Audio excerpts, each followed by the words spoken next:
ప్రార్థన. సకల ఆశీర్వాదములకు కారణభూతుడైనటువంటి మా ప్రియమైన పరలోకపు తండ్రి, అనేకమైన విషయాలను ప్రభా మరి ప్రతి వారం కూడా ధ్యానించడానికి మాకు సహాయం చేస్తున్నారు. అందును బట్టి మీకు కృతజ్ఞతాస్థుతులు చెల్లించుకుంటున్నాం తండ్రి. ఈరోజు కూడా కొన్ని విషయాలను లోతుగా తండ్రి ఆలోచించబోతూ ఉండగా మా అందరికీ మీరు సహాయం చేయండి.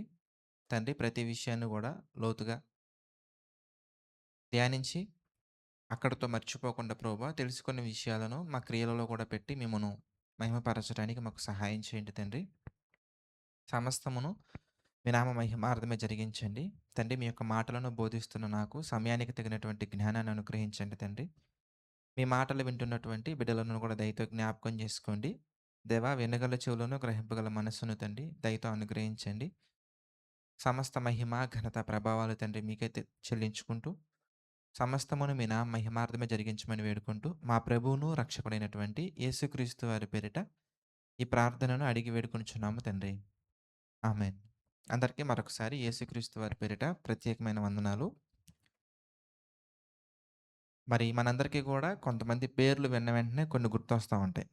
ఉదాహరణకి యోసేపు అనే పేరు మనం విన్నాం అనుకోండి. యవ్వన కాలంలో ఆయనలాగా పవిత్రంగా ఉండాలి. ఆయనలాగా యథార్థంగా ఉండాలి అనేటువంటి ఆ లక్షణం మనకు గుర్తొస్తా ఉంటది. అలాగే అబ్రహాము అనే పేరు మనం విన్నాం అనుకోండి. మనకు గుర్తొచ్చేటువంటి పదం లేదంటే గనుక గుర్తొచ్చేటువంటి ఒక నేచర్ ఏంటి ఎంతకనగానే విశ్వాసులకు తండ్రి. అలాగే దేవునికి స్నేహితుడు అనేటువంటి ఇది గుర్తొస్తది. అలాగే మరి దేవుడికి హృదయానుసారుడెవరో, దేవుడి చిత్త ప్రకారంగా నడుచుకుందెవరో అన్న వెంటనే మనకి ఇమ్మీడియేట్‌గా దావీదు గారు గుర్తొస్తారు. అయితే ఈరోజు మనం ఇంకొక వ్యక్తి గురించి మనం ఆలోచిద్దాం. అతని పేరేంటంటే జిమ్రీ. విన్నారా పేరెప్పుడైనా? జిమ్రీ. కొంతమంది వినుంటారు. కొంతమంది వినకపోయి ఉండొచ్చు. మరి జిమ్రీ గురించి ఏం చెప్దాం అలాగని మనం వెతికామనుకోండి. అంటే కొంతమందికి పేరు కూడా తెలీదు. తెలిసినటువంటి వాళ్ళు ఒకవేళ ఆలోచిస్తే గనక ఆహ్, ఏంటి అంటే దావీదులాగా ఏముంది? నోవాహులాగా ఏముంది? అబ్రహాంలాగా ఏముంది? అలా జిమ్రీ గురించి ఏంటి అని మనం ఆలోచించామనుకోండి. అతని గురించి మనం పాజిటివ్‌గా ఆలోచించటానికంటే ఏం కనిపించదు. ఎందుకింతకనగానే అతని గురించి దేవుడు రాయించినటువంటిది కేవలం 6 వచనాలు మాత్రమే సుమారుగా. అంటే 6 వచనాలు మాత్రమే అతని లైఫ్ గురించి మనకు కనబడుతుంది. అలాగే అతను ఎవరయ్యా ఇంతకనగానే ఇశ్రాయేలు రాజ్యాన్ని పరిపాలించినటువంటి ఒక రాజు. ఏంటి మనం సడెన్‌గా చరిత్రలోకెళ్ళిపోయాం. పేర్లు కన్‌ఫ్యూజ్‌గా ఉన్నాయని చెప్పేసి ఏమనుకోకండి. జస్ట్ 3 పేర్లు మాత్రమే మనకి కొత్తగా కనబడతాయి. అవి మీరు నోటేట్ చేసేసుకోండి. ఆఫ్‌కోర్స్ ఈరోజు తర్వాత నుంచి మీకు జిమ్రీ అన్న వెంటనే కొన్ని కొన్ని ఆటోమేటిక్‌గా గుర్తొచ్చేలా చెప్పడానికి నేను నా ప్రయత్నం నేను చేస్తాను. బాగా ఆలోచించండి. పదాలు కొంచెం కొత్తగా కనిపించినా, దాని ద్వారా మనం నేర్చుకోవాల్సిన విషయాలు చాలా ఉన్నాయి. నంబర్ ఆఫ్ థింగ్స్ ఉన్నాయి. అందుకే దేవుడు రాయించారు. ఆ 6 వచనాలైనా దేవుడు ఎందుకు రాయించారు ఇంతకి అంటే, మనం నేర్చుకోవాల్సినటువంటివి చాలా ఉన్నాయి. దేవుడు రాయించినటువంటి చిన్న పదమైనా గూడా దాంట్లో నుంచి మనం మాట్లాడుకున్నాం. చిన్న లైన్ అయినా చిన్న లైన్ అవ్వచ్చు, చిన్న పదం అవ్వచ్చు. దాంట్లో నుంచి మనం టన్స్ ఆఫ్ నాలెడ్జ్ కొన్ని కోట్లు ఖర్చు పెట్టినా గూడా మరి సంపాదించుకోలేనంత గొప్ప జ్ఞానాన్ని మనం సంపాదించుకోవచ్చు మనం ఆలోచిస్తే. అందుకే వాక్యాన్ని వినేటప్పుడు మనం గుర్తుంచుకోవాల్సినటువంటి స్టేట్మెంట్ ఏంటి ఎంతకంటే, నేను చెప్పు మాటలను ఆలోచించుకొనుము. అన్ని విషయముల యందు దేవుడు మనకు వివేకమును అనుగ్రహించును. ఇది మనం మైండ్‌లో పెట్టుకోవాలి. ఓకే. రైట్. ఇంతకీ ఇతను ఎక్కడున్నారు అని మనం ఆలోచిస్తే మొదటి రాజుల గ్రంథంలో మనకు కనపడతారు. మొదటి రాజుల గ్రంథం మనం చూద్దాం. మొదటి రాజుల గ్రంథము 16 అధ్యాయం మనం గమనించినట్లయితే 15వ వచనం నుంచి చూద్దాం. మొదటి రాజుల గ్రంథము 16వ అధ్యాయము 15 నుంచి మనం చూద్దాం. ఆ!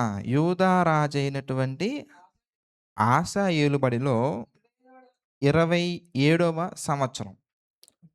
కాలిక్యులేషన్స్ అనేవి కొంచెం ఈ కాలిక్యులేషన్స్ ఈరోజు మనం మాట్లాడుకునే అంశంలో ఒక సెక్షన్ దగ్గర ఇంపార్టెంటు. ప్రస్తుతానికి చదువుకుంటూ ఎళ్దాం. 27వ సంవత్సరమున ఎవరతనో జిమ్రీ తిర్సాలో 7 దినములు ఏలెను. అబ్బో! ఎన్ని రోజులు పరిపాలించారు ఇంతకి? ఎన్ని సంవత్సరాలు పరిపాలించారు ఇంతకీ? 7 డేస్. మీరు బాగా ఆలోచించారనుకోండి. అంటే కొంతమంది అభిప్రాయం ఇది. బైబిల్‌లో లేదులే గాని ఆ మాట. అంటే బయట అనుకునేటువంటిది ఒక చిన్న స్టేట్‌మెంట్ తెలుసుకొని మళ్ళీ ఇటొచ్చేద్దాం. ఏంటా స్టేట్‌మెంట్ అంటే ప్రాక్టికల్‌గా మనం ఆలోచిస్తే ఇతనిని మనం ఇశ్రాయేలు రాజుల చరిత్రలో పెట్టి ఇతన్ని అనవసరంగా గనపరుస్తున్నాం. వాస్తవంగా ఇతన్ని మనం ఇశ్రాయేలు రాజుల జాబితాలో పెట్టాల్సిన అవసరత లేదు అని బయట వాళ్ళు మాట్లాడుకునేటువంటి ఒక టాక్. అంటే బయట వాళ్ళంటే ఆళ్ళెవరో గాదు మళ్ళా క్రిస్టియానిటీలో పెద్ద పెద్ద సేవకులుగా పిలువబడేవాళ్ళు ఉంటారు చూసారా? ఆళ్ళు మాట్లాడే మాటలవి. కానీ దేవుడు రాయించారంటే నేర్చుకోవాల్సినవి చాలా ఉన్నాయి. అది మంచి చేశాడని గాదాయన. అర్థమైందా? ఇతను మంచి చేశాడని కాదులే గాని, దేవుడు రాయించారంటే ఏదో ఉంది. ఏంటో మనం ఈరోజు తెలుసుకునే ప్రయత్నం మనం చేద్దాం. ఎన్ని రోజులు పరిపాలించారు ఇతను? 7 డేస్. ఎన్ని వచనాలున్నాయి ఇతనికి సంబంధించి అని మనం చూసామనుకోండి, కాలిక్యులేట్ చేయండి 15వ వచనం నుండి 20వ వచనం వరకు మనం చూస్తే మనకు అర్థం లేదంటే గనుక 19 ఒక 15, 16, 17, 18, 19 అంతే. చూసారా? అంటే అతని గురించి మనం చదువుకోవడానికి ఎంత కనబడుతుందంటే ఆ 6 అందులో నుంచి మనం ఏమి నేర్చుకోవాలి ఎంతకనగానే, మరి ఈరోజు మీరందరూ స్టార్టింగ్‌లో చాలా ఇంట్రెస్ట్‌గా ఉన్నారు గానీ, మరి ఎండింగ్‌కెళ్ళిపోయేసరికల్లా మీ ఫేసెస్ అన్నీ ఎలా అయిపోతాయి, నేను చూడాలని నేను చాలా ఆసక్తిగా ఉన్నా. ఎందుకంటే అలాంటి గొప్ప సంగతులు నేర్చుకుంటాం మనం ఈరోజు ఇందులో. ఓకేనా? రైట్. కంటిన్యూ చేయండి. ఏమనుందక్కడ? 7 దినములు ఏలెను. జనులు ఫిలిష్తీయుల సంబంధమైన గిబ్బెతోను మీదకి వచ్చి అక్కడ దిగి ఉండగా ఏం చేశాడంటే జిమ్రీ కుట్ర చేసి రాజును చంపించనను వార్త అక్కడ దిగియున్న జనులకు వినబడిన గనుక ఇశ్రాయేలు వారందరూ కూడా ఆ దినమున సైన్యాధిపతి అయిన ఒమ్రిని దండుపేటలో ఇశ్రాయేలు వారి మీద రాజుగా పట్టాభిషేకం చేసిరి. వెంటనే ఒమ్రి గిబ్బెతోనును విడిచి అతడును ఇశ్రాయేలు వారందరూ తీర్సాకు వచ్చి దాన్ని ముట్టడి వేసిరి. పట్టణము పట్టుబడినని జిమ్రీ తెలుసుకొని తాను రాజనగరునందు జొచ్చి తనతో కూడా రాజనగరును తగలబెట్టుకొని చనిపోయెను. యరొబాము చేసినట్టు ఇతడు యెహోవా దృష్టికి చెడుతనము చేయువాడయుండి తానే పాపము చేయుచు ఇశ్రాయేలు వారు పాపము చేయుటకు కారకుడైనందున ఎలాగున జరిగెను. ఇదండి. ఇంతే జిమ్రీ గురించి మనం ఆలోచించాల్సినటువంటి లేదా చదువుకోవాల్సినటువంటి విషయాలివి. ఇందులో నుంచి మనం లోతుగా ఆలోచించాలి. నంబర్ 1 పాయింట్ ఏంటి ఎంతకనగానే, ఇతడు ఏం చేశాడు? రాజుగా అవ్వటానికి కుట్ర చేశాడు. అదేనా అక్కడుంది? మనం చదువుదాం ఒకసారి ఆ మాట. మనం చదివినట్లయితే గనక 16వ వచనం. జిమ్రీ కుట్ర చేసి రాజును చంపించనను వార్త. మరి కుట్ర ఎలా చేసాడు ఇంతకీ? ఇంతకీ ఇప్పుడంటే ఒక రాజుని చంపేసి ఒక రాజు అయిపోయాడు ఇతను. ఆ రాజుగా అయ్యి ఉద్ధరించిందేముంది? ఇంతకు ఎన్ని రోజులు పరిపాలించాడు? 7 డేస్ పరిపాలించారు. మరి ఇతను రాజుగా అవ్వకముందు కుట్ర అనే పదం ఉంది చూసారా? ఎందుకు కుట్ర అనే పదం ఉంది ఎంతకనగానే, రాజుగా మారకముందు ఇతను ఎవరయ్యా అంటే, రాజు దగ్గర ఉన్నటువంటి ఒక వర్కర్. లేదంటే గనక రాజు దగ్గర ఉన్నటువంటి ఒక అధికారి అని మనం తీసుకోవచ్చు. అది కూడా మనం చదువుకొని కన్క్లూజన్‌కొచ్చేద్దాం. అంటే ఇతని హిస్టరీ కూడా ఒక ముక్కలో అర్థమైపోద్ది మనకి. కొంచెం మనం పైకెళ్తే 8వ వచనం నుంచి మనం చూద్దాం. 8వ వచనం నుంచి మనం చూస్తే, యూదా రాజైన ఆసా ఏలుబడిలో ఎన్నో సంవత్సరం ఇది? 26వ సంవత్సరం. అంటే ఏంటి ఇక్కడ మనం చదువుకున్నటువంటిది 15వ వచనం మనం చూస్తే యూదా రాజైన ఏలుబడిలో 27వ సంవత్సరంన.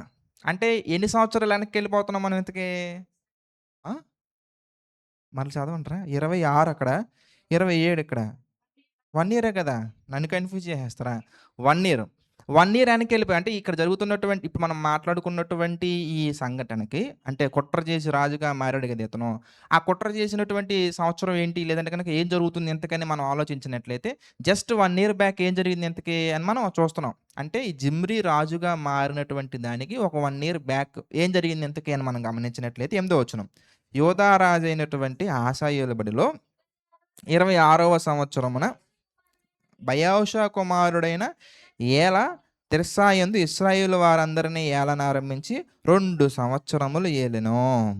Very good. తర్వాత తిర్సాలో తనకు గృహ నిర్వాహకుడగు అర్సాయి ఇంట అతడు తాగి మత్తుడై ఉండగా యుద్ధ రథముల అర్ధభాగము మీద అధికారి అయిన జిమ్రీ అతని మీద కుట్ర చేసి లోపలికి జొచ్చి అతన్ని కొట్టి చంపి అతనికి మారుగా రాజాయెను. ఇది యూదా రాజైన ఆసా ఏలుబడిలో 27వ సంవత్సరమున సంభవించెను. చూసారా? ఫుల్‌గా తాగేసి అతను మత్తుడై పడుకున్నాడు. మత్తుడై పడుకున్నటువంటి అతని దగ్గరికి ఎవరెళ్లారు? ఇతని యొక్క రోల్ ఏంటి ఇంతకి? మనం చదివాం. ఇతని రోల్ ఏంటి ఇంతకి? యుద్ధ రథముల అర్ధభాగము మీద అధికారి. 9వ వచనం. కన్‌ఫ్యూజ్ అవుతున్నారా ఏమన్నా? కన్‌ఫ్యూజ్ ఏం లేదుగా? రథాలుంటాయి గదా! ఆ యుద్ధ రథాలుంటాయి గదా! ఈ యుద్ధ రథాలలో హాఫ్ ఉంటే వాటి మీద అధికారి ఎవరో ఈ జిమ్రీ. ఇతను అధికారిగా ఉన్నప్పుడు ఎవరు పరిపాలనలో ఇంతకీ ఏలా అదేనా? పదం చదవండి ఒకసారి. ఆ! బయోషా కుమారుడైన ఏలా. పేర్లు మర్చిపోకండి. ఏలా రాజుగా ఉన్నాడు. పేర్లేంటి ఇలా ఉన్నాయనుకోకండి. ఆళ్ళ పేర్లు అలాగే ఉన్నాయి మరి. ఏలా అనే అతను రాజుగా ఉన్నాడు.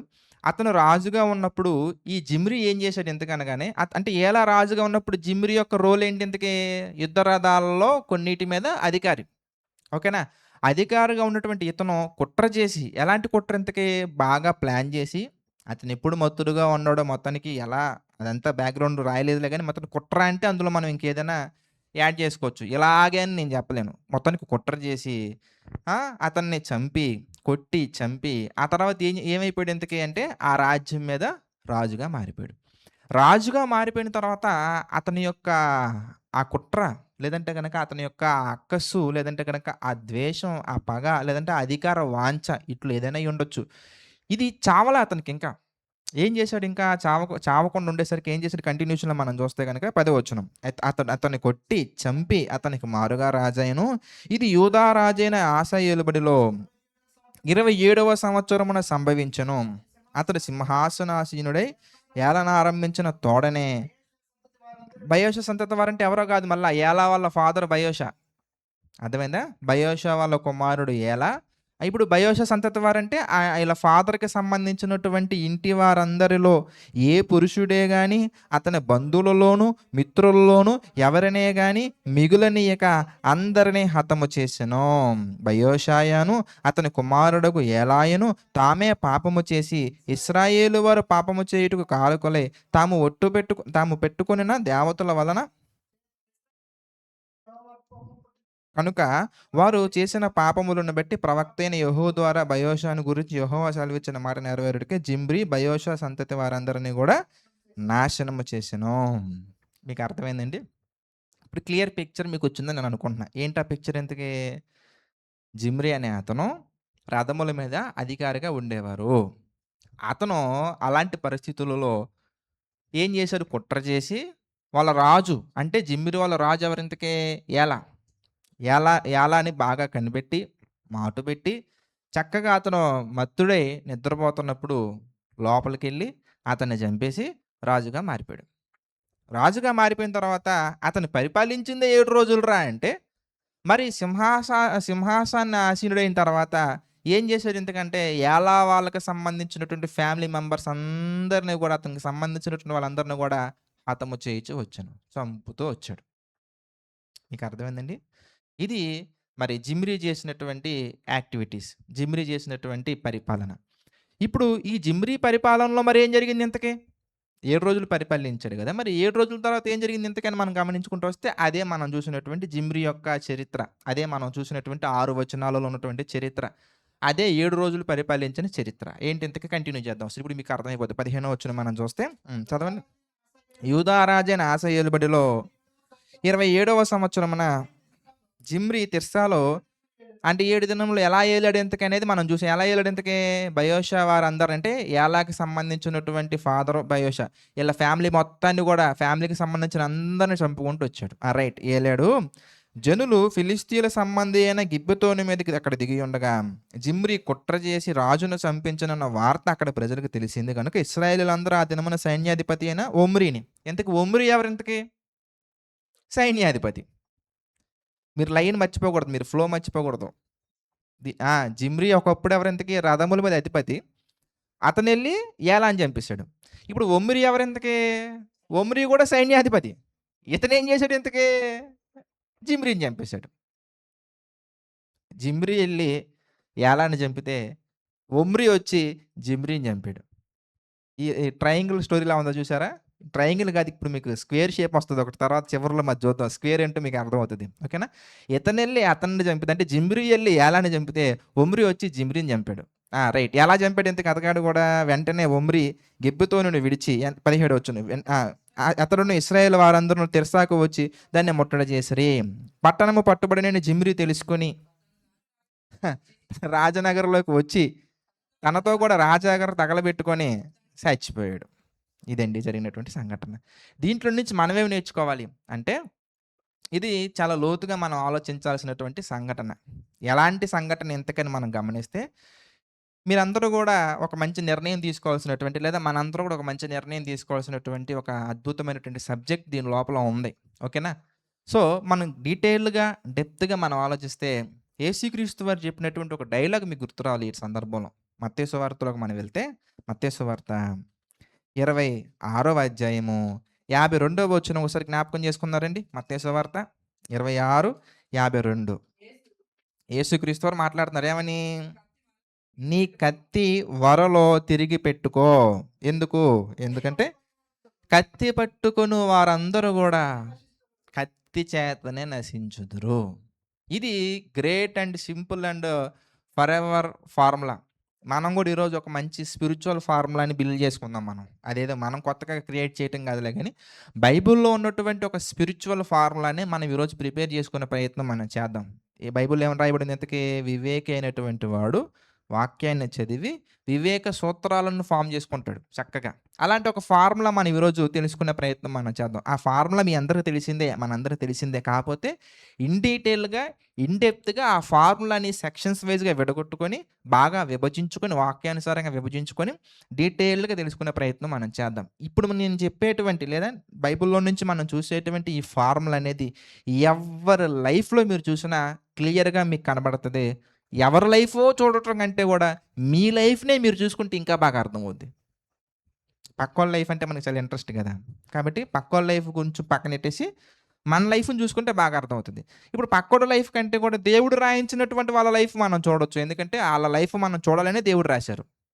మీకు అర్థమైందా? వాళ్ళ లైఫ్‌లో ఏది మనం నేర్చుకోవాలి, ఏది మనం విడిచిపెట్టాలి, ఏది మనం ఫాలో అవ్వాలి, ఏది మనం అసలు దాని జోలికి వెళ్ళకూడదని తెలుసుకోవడం కోసం దేవుడు రాశారు కాబట్టి, దేవుడు రాయించి పెట్టినటువంటి వాళ్ళ జీవితాల్లోకి మనం డీటెయిల్‌గా చూడొచ్చు. దేవుడు రాయించిన సంగతుల వరకు మాత్రమే మళ్ళీ అవి గూడా. ఓకేనా? ఇప్పుడు దేవుడు రాయించలా. ఉదాహరణకి ఇప్పుడు 'జ్యోతి చెల్లి' లైఫ్ గురించి ఇందులో రాయించలే. ఇప్పుడు నేనెళ్లి 'జ్యోతి చెల్లి' లైఫ్ గురించి డీటెయిల్‌గా చూడాల్సిన అవసరం నాకు లేదు. అలాగే నా లైఫ్ గురించి డీటెయిల్‌గా చూడాల్సిన అవసరం తనకి కూడా లేదు. కనుక పక్కన అంటే మనోళ్ళ గురించి మనం కాకుండా దేవుడు రాయించినటువంటి వాళ్ళ జీవితాలు బాగా చూసి మనం కొన్ని నేర్చుకోవాలి. ఓకేనా? సో, ఈరోజు నేను చెప్పేటువంటి లేదా మనం ఆలోచించబోయే అంశంలో మనం చూడబోయే ఈ ఫార్ములా అనేది మన లైఫ్‌ని బాగా పెట్టి ఆలోచించండి. పక్కనోళ్ళ దాంట్లోకి వెళ్ళకండి. ఎళ్తే మీకేం రాదు శూన్యం. ఓకే? గలతీలకు రాసిన పత్రిక తెలిసినటువంటి ఫార్ములానే 6వ అధ్యాయం మనం చూద్దాం. గలతీ పత్రిక 6వ అధ్యాయము 7వ వచనం మనం ఒకసారి ఆలోచించినట్లయితే గలతీ పత్రిక 6వ అధ్యాయం 7వ వచనం మనం చూస్తే, మోసపోకండి, దేవుడు వెక్కిరింపబడడు. మనుషుడు ఏమి విత్తునో ఆ పంటనే కోయును. ఇది ఫార్ములా. ఏంటంట? మనుషుడు ఏమి విత్తునో ఆ పంటనే కోయును. దేవుడు చాలా చక్కగా, చాలా అద్భుతంగా ఒక ప్రకృతిలో జరిగేటువంటి లేదా ప్రజలందరూ బ్రతకాలని దేవుడు పెట్టినటువంటి ఒక సిస్టమ్‌లో నుంచి ఒక చక్కటి బ్యూటిఫుల్ ఫార్ములా చెప్పారు. ఏంటి ఇంతకనగానే, ఒక మనిషి ఏది విత్తుతాడో ఆ పంటనే కోయును. మరలా చదవండి 7వ వచనం మనం చూస్తే, మోసపోకండి, దేవుడు వెక్కిరింపబడడు. మనుషుడు ఏమి విత్తునో ఆ పంటనే కోయును. మనిషి ఏది విత్తుతాడో ఆ పంటనే కోయును. మనం దీని గురించి ఆల్రెడీ ఇంతకుముందు సెషన్స్‌లో మాట్లాడుకున్నాం. ఇప్పుడు డెప్త్‌గా వెళ్తాం అంతే. ఉదాహరణకి నేను నేరేడు చెట్టుకి సంబంధించినటువంటి పంట ఏదో వేశా. అప్పుడు దాంట్లో నుంచి మామిడికాయలు నాకు రావు. బాగా ఆలోచించాలి. ఓకేనా? అందులో నుంచి మామిడికాయలు నాకు రావు. అలాగే నేను మామిడికాయ పంటేసినప్పుడు దాంట్లో నుంచి దోసకాయలు రావు. దోసకాయలు పంటేసినప్పుడు దాంట్లో నుంచి టమాటాలు రావు. ఈ బీరకాయలు, దోసకాయలు, టమాటాల గురించి నేను చెప్పట్లే ఈరోజు. దేని గురించి మాట్లాడుతున్నాను ఇంతకనగానే, మీరు గూడా విత్తేటువంటిది ఏవైతే ఉన్నాయో విత్తనాలు అనగానే ఇక్కడ ఏంటి ఇంతకీ మన ఆలోచనలు, తలంపులు, క్రియలు అని ఎక్కడుంది బైబిల్‌లో? కిందే ఉంది. ఆ లైన్ కిందే మీరు చదువుకుంటూ వచ్చారనుకోండి. ఎలాగంటే మరి ఆయన ఈ దేవుడు చెప్పేటువంటిది దోసకాయలు, బీరకాయల గురించి కాదులే గానీ, ఎలాగంటే తన శరీరేచ్ఛలను బట్టి విత్తువాడు తన శరీరము నుండి క్షయమను పంట కోయును. ఆత్మను బట్టి విత్తువాడు ఆత్మ నుండి నిత్య జీవం అనే పంట కోస్తాడు. అంటే మెయిన్ కాన్సెప్ట్ అసలు దేవుడు వ్యవసాయాన్ని ఎందుకు పెట్టారయ్యా అంటే ఉన్నటువంటి నంబర్ ఆఫ్ రీజన్స్‌లో one of the best reason ఏంటి ఇంతకనగానే, నీకు ఈ సబ్జెక్ట్ అర్థం అవ్వాలి. రైతు పంట వేసేటప్పుడు పొలంలో పంట వేసేటప్పుడు, విత్తనాలు విత్తేటప్పుడు అతని మనసులో వరి గింజలు విత్తుతున్నప్పుడు ద్రాక్షకాయలొస్తాయని ఆలోచన ఉండదు. ఏమొస్తాయని ఆలోచన ఉంటది ఇంతకీ? వరే పండుతదని ఆలోచన ఉంటది. అప్పుడతను ఒకవేళ ఇంటెంట్ ఒకవేళ అతను వేరేదేదో యేసేసాడు. రైతు ద్వారా వేరే వేరే వాళ్ళ ద్వారా మోసపోయో, వేరే వాళ్ళ ద్వారా ఏదో మొత్తానికి జిమ్మిక్‌లేవో జరిగింది మొత్తానికి. సిమిలర్‌గా ఉండే విత్తనాల ప్లేస్‌లో ఒక విత్తనం ప్లేస్‌లో ఇంకొక విత్తనం ఏదో యేసాడు. అప్పుడు అయ్యో! నా ఆలోచన ఇది గాదు. నా ఉద్దేశ్యం ఇది గాదు. నా మనసులో అసలు అదే లేదు అని అన్నంత మాత్రాన భూమిలో నుంచి వచ్చే పంట మారిపోద్దా మీరు చెప్పండి? నాకసలు తెలియనే తెలీదు. ఉదాహరణకి ఒక ఫాదర్, సన్ ఉన్నారండి. సన్‌కి ఏం చెప్పాడంటే ఫాదర్, "ఒరేయ్! ఈరోజు నువ్వెళ్లి దోసకాయ పంట ఏరా" అన్నాడు. దోస చేనేయరా అన్నాడు. వీడెళ్లి పత్తేసాడు. అప్పుడు "నేను నీకు చెప్పిందేంట్రా? నా మనసులో దోసకాయ పండించాలని ఉంది. నువ్వు పత్తి పండించావా?" అంటే కుదరదక్కడ. ఎందుకంటే అయిపోయిందక్కడ. నీ ఉద్దేశాలేమున్నా, ఆలోచనలేమున్నా, నీవు ఏది విత్తావో అదే కోస్తావు. నువ్వు ప్రపంచానికి పబ్లిసిటీ ఇచ్చుకోవచ్చు. ఏమని ఇంతకి నేను దోసకాయ ఏసా, దోసకాయ ఏసా, దోసకాయ ఏసా, దోసకాయ ఏసా, దోసకాయ ఏసా. ప్రపంచమంతా నమ్మొచ్చు గూడా. తీరా ఆ చేను దగ్గరికొచ్చిన తర్వాత ఏం కనపడతది ఇంతకి? ఆ పొలం దగ్గరికొచ్చాక పత్తి కనపడతది. ఇది అంతే. ప్రపంచానికి ఒక మంచి దైవజనుడులాగా, ఒక మంచి భక్తుల్లాగా, ఒక మంచి దైవ కార్యాలు చేసే వ్యక్తిలాగా నేను కనిపించొచ్చు, నమ్మించొచ్చు. నేను విత్తింది ఒకవేళ శరీరానికి సంబంధించినటువంటిది అయ్యుంటే 100% నేను ఏది కోసుకుంటా ఇంతకీ క్షయమన్న పంటే కోస్తా. ప్రపంచానికి నేను ఒక గొప్ప దైవజనుడిలాగా, మ్యాన్ ఆఫ్ గాడ్ లాగా ఉంటాయి కదా! థంబ్‌నెయిల్స్ మీరు చూస్తా ఉంటారు. Sunday worship man of God. Daily Bible journey man of God. ప్రపంచానికి మ్యాన్ ఆఫ్ గాడ్‌లా కనిపించా. కానీ నేను విత్తింది శరీరేచ్ఛలను బట్టి విత్తున్నా. అప్పుడు నేను ఏది కోస్తాను ఇంతకనగానే పరలోకాన్ని కొయ్యను. పరలోకానికి వెళ్ళను. ఏది ఏది నాకొస్తది ఇంతకనగానే ప్రపంచమంతా నమ్మింది ఏమని నేను దైవజనుడినని. కానీ దేవుడికి నాకు బాగా తెలుసు. ఏంటి ఇంతకి నేను విత్తింది ఏంటి ఇంతకి? శరీరాన్ని బట్టి క్షయమైనటువంటిది విత్త. అంటే పాపానికి సంబంధించిన విత్త. 100% అదే నేను కోస్తా. మీరు అంతే. నేనంతే. ప్రపంచంలో ఉన్న ప్రతి ఒక్కరికి ఇది దేవుడిని నమ్ముకున్నారా? నమ్ముకోలేదా? అనే దాని మీద డిపెండ్ అయ్యి ఉండదండి. ప్రతి ఒక్కరికి ఒకటే ఫార్ములా. మీరు ఏం చేస్తే అదే మీకు జరుగుద్ది. ఉపద్య గ్రంథం మనం చూద్దాం. ఉపద్య గ్రంథం మనం చూస్తే ఒకటో అధ్యాయంలో మనకి ఈ మాట కనపడుతది చూడండి. ఉపద్య గ్రంథం ఒకటో అధ్యాయం 15వ వచనం మనం చూసామనుకోండి. ఉపద్య 1:15 మనం చూస్తే గనక చదవండి ఏమున్నదక్కడ? యెహోవా దినం అన్యజనులందరి మీదకి వచ్చుచున్నది. అప్పుడు నీవు చేసినట్టే నువ్వు ఎట్లా చేస్తావో అట్లాగే జరుగుద్ది. ఎంత బా రాసారో చూసారా? నువ్వు చేసిందే నీ నెత్తి మీదకొచ్చిద్ది. ఇది ఫ్యాక్ట్ అండి. మనం అనుకుంటాం మనుషులు చూడట్లేదు, ఎవరు చూడలేదు, ఎవరికీ తెలియలేదు అనుకుంటాం గానీ అస్సలు అందులో సమస్య లేదు. అయితే ఇక్కడ సహజంగా వచ్చేటువంటి ఒక ప్రశ్న, ప్రతి ఒక్కరిలో ఎక్కువ శాతం మంది వచ్చేటువంటి ప్రశ్న మీకేంటిలేండి, చాలామంది భక్తులలో గూడా వచ్చినటువంటి ప్రశ్న ఏంటి ఎంతకనగానే, "అన్న నాకెందుకు ఈ ఫార్ములా కొంతమందిని చూసినప్పుడు కరెక్ట్ కాదేమో అనిపిస్తుందని" అంటా ఉంటారు కొంతమంది. ఏంటి ఆ ఫార్ములా? "నువ్వు చేసిందే నీకు జరుగుననేది." ఎందుకంటే కొంతమంది భక్తులు అంటే దేవుని కొరకు మంచిగా బ్రతికేవారు, దేవుని కొరకు మంచిగా నడుచుకునేవారు, వాళ్ళ జీవితాల్లో మాత్రం కష్టాలెప్పుడూ ఉంటాయి. శ్రమలెప్పుడూ ఉంటాయి. ఇంకా క్లియర్‌గా చెప్పాలంటే వాళ్ళు ఉండటానికి కనీసం ఒక ఇల్లు గూడా ఉండదు. కానీ సంఘానికి సరిగ్గా రాకుండా, సువార్త సరిగ్గా ప్రకటించకుండా, దేవుని కొరకు ఏ పని చేయకుండా, దేవుణ్ణసలు ఆరాధించకుండా ఉన్నటువంటి వాళ్ళు మాత్రం మేడలు, మిద్దెలు, బిల్డింగులు, పొలాలు మొత్తం రిచ్‌గా కనబడుతుంటారు. అప్పుడు మనకేమనిపిస్తదంటే నేను దేవుడి కోసం ఇన్ని చేశాను. నాకు మాత్రం ఏమి లేదేంటి? దేవుడి కోసం ఏమి చేయకపోయినా వాడు మాత్రం ఎదిగేస్తున్నాడేంటి? ఈ ప్రశ్న మీకే కాదు. ప్రతి ఒక్కరికుంటది. ప్రతి ఒక్కరికుంటది. ఇంకా చెప్పాలంటే పాత నిబంధన కాలంలో బ్రతికినటువంటి భక్తులు కూడా ఉంది. వాళ్ళు కీర్తనలు కూడా రాసేసారు. 73 కీర్తన మనం చూసామనుకోండి. అంటే ఈ ఈ ఫినామినా విషయంలో అంటే ఈ ఫార్ములా విషయంలో కొంతమంది తప్పుడుగా ఆలోచించే విధానం. అంటే వాళ్ళ ఆలోచన డైవర్ట్ అయ్యేటువంటి పాయింట్ ఏంటంటే నిజమా? మనం ఏం చేస్తే మనకైతే జరుగుద్ది అయితే, నేను ఏ పాపం చేయకుండా మంచిగా బ్రతుకుతున్నాను గదా! మరి నా పిల్లలకు మాత్రం ఇలాంటి అనారోగ్యం ఏంటి? మరి నేనింత మంచిగా సేవ చేస్తున్నా గదా! నాకెందుకు ఈ అనారోగ్యం? నాకెందుకు ఈ అప్పుల సమస్యలు? నాకెందుకు ఈ మానసికమైన క్షోభ? నాకెందుకు అనే క్వెషన్ సహజంగా వస్తుంటది. అది మీకే గాదు, నాకే గాదు, మరి మనందరికి మాత్రమే కాదు గానీ భక్తులకు కూడా అదే క్వెషనొచ్చింది. ఆన్సర్ గూడా దేవుడు రాయించారు ఆల్రెడీ. 73 కీర్తన మనం చూస్తే 73 కీర్తన మూడవ వచనం మనం చూద్దాం. మూడవ వచనం మనం చూస్తే భక్తిహీనుల క్షేమము నాకంటబడినప్పుడు వారిని బట్టి నేను మత్సరపడితిని. మరణమందు వారికి యాతనలు లేవు. అంతే గదండీ! మరణమందు వాళ్ళకి యాతనలు లేవు. 73 కీర్తన మనం చూస్తే ఆ మూడో వచనంలో భక్తిహీనుల క్షేమము నాకు కంటబడినప్పుడు గర్వించు వారిని బట్టి నేను మత్సరపడితిని, మరణమంతు వరకు యాతనలు లేవు. వారు చాలా పుష్టిగా ఉన్నారు. అంటే చావు దినం వచ్చినప్పుడు చాలా లగ్జరీగా ఉంటున్నారు. వాళ్ళకి ఎక్సర్సైజ్ చేసుకోవడం కోసం జిమ్‌కెళ్ళడానికి మంచి డబ్బులున్నాయి. ఇంట్లోనే జిమ్ పెట్టేసుకుంటున్నారు. ఆ డాక్టర్స్ ఇంటికొచ్చి ట్రీట్మెంట్ చేసేత్తన్నారు. నర్సులు ఇంటికొచ్చి ట్రీట్మెంట్ చేసేత్తన్నారు. వాళ్ళ నాన్నకి బాలేపోతే, అమ్మకి బాలేపోతే ఇంట్లోనే ఒక హాస్పిటల్ ఉంటుంది. వాళ్ళు చూడాలంటే సినిమా హాల్ ఇంట్లోనే ఉంటుంది. ఆళ్ళకి సమస్తం ఇంటికొచ్చేత్తంది. కానీ ఏ పాపము చేయకుండా బ్రతికినటువంటి వారు మాత్రం గవర్నమెంట్ హాస్పిటల్‌లోనో లేదంటే గనక సరైన ట్రీట్మెంట్ అందకో, సరైనటువంటి వసతులు లేకో వాళ్ళు మాత్రం ఇలా అయిపోతున్నారు. ఇది చూసినప్పుడు ఇతనికి ఏమనిపించింది ఇంతకీ ఎవరు ఇంతకి ఇతను పైన మనం చదువుకుంటే ఆసాపు గారు. ఆసాపు గారికి ఏమనిపించిందంటే ఇదేంట్రా బాబు! భక్తి పరులు మాత్రం ఇన్ని కష్టాలు పడుతున్నారు. మరణమందు యాతనలుంటున్నాయి. భక్తిహీనులు మాత్రం ఏ ప్రాబ్లమ్ లేకుండా చచ్చిపోతున్నారు కదా! ఆళ్ళకి మాత్రం ఇంత లగ్జరీ లైఫా? వాళ్ళకి మాత్రం ఇంత ప్రశాంతమైన వాతావరణమా? వాళ్ళకి మాత్రం ఇలాగ అక్కడ ఆగట్లేదు. ఇంకా కంటిన్యూ చేసామనుకోండి ఎన్ని మాట్లాడుతావో చూడండి. మరణమందు యాతనలు లేవు. వారు పుష్టిగా ఉన్నారు. ఇతరులకు కలుగు ఇబ్బందులు వారికి కలగవు.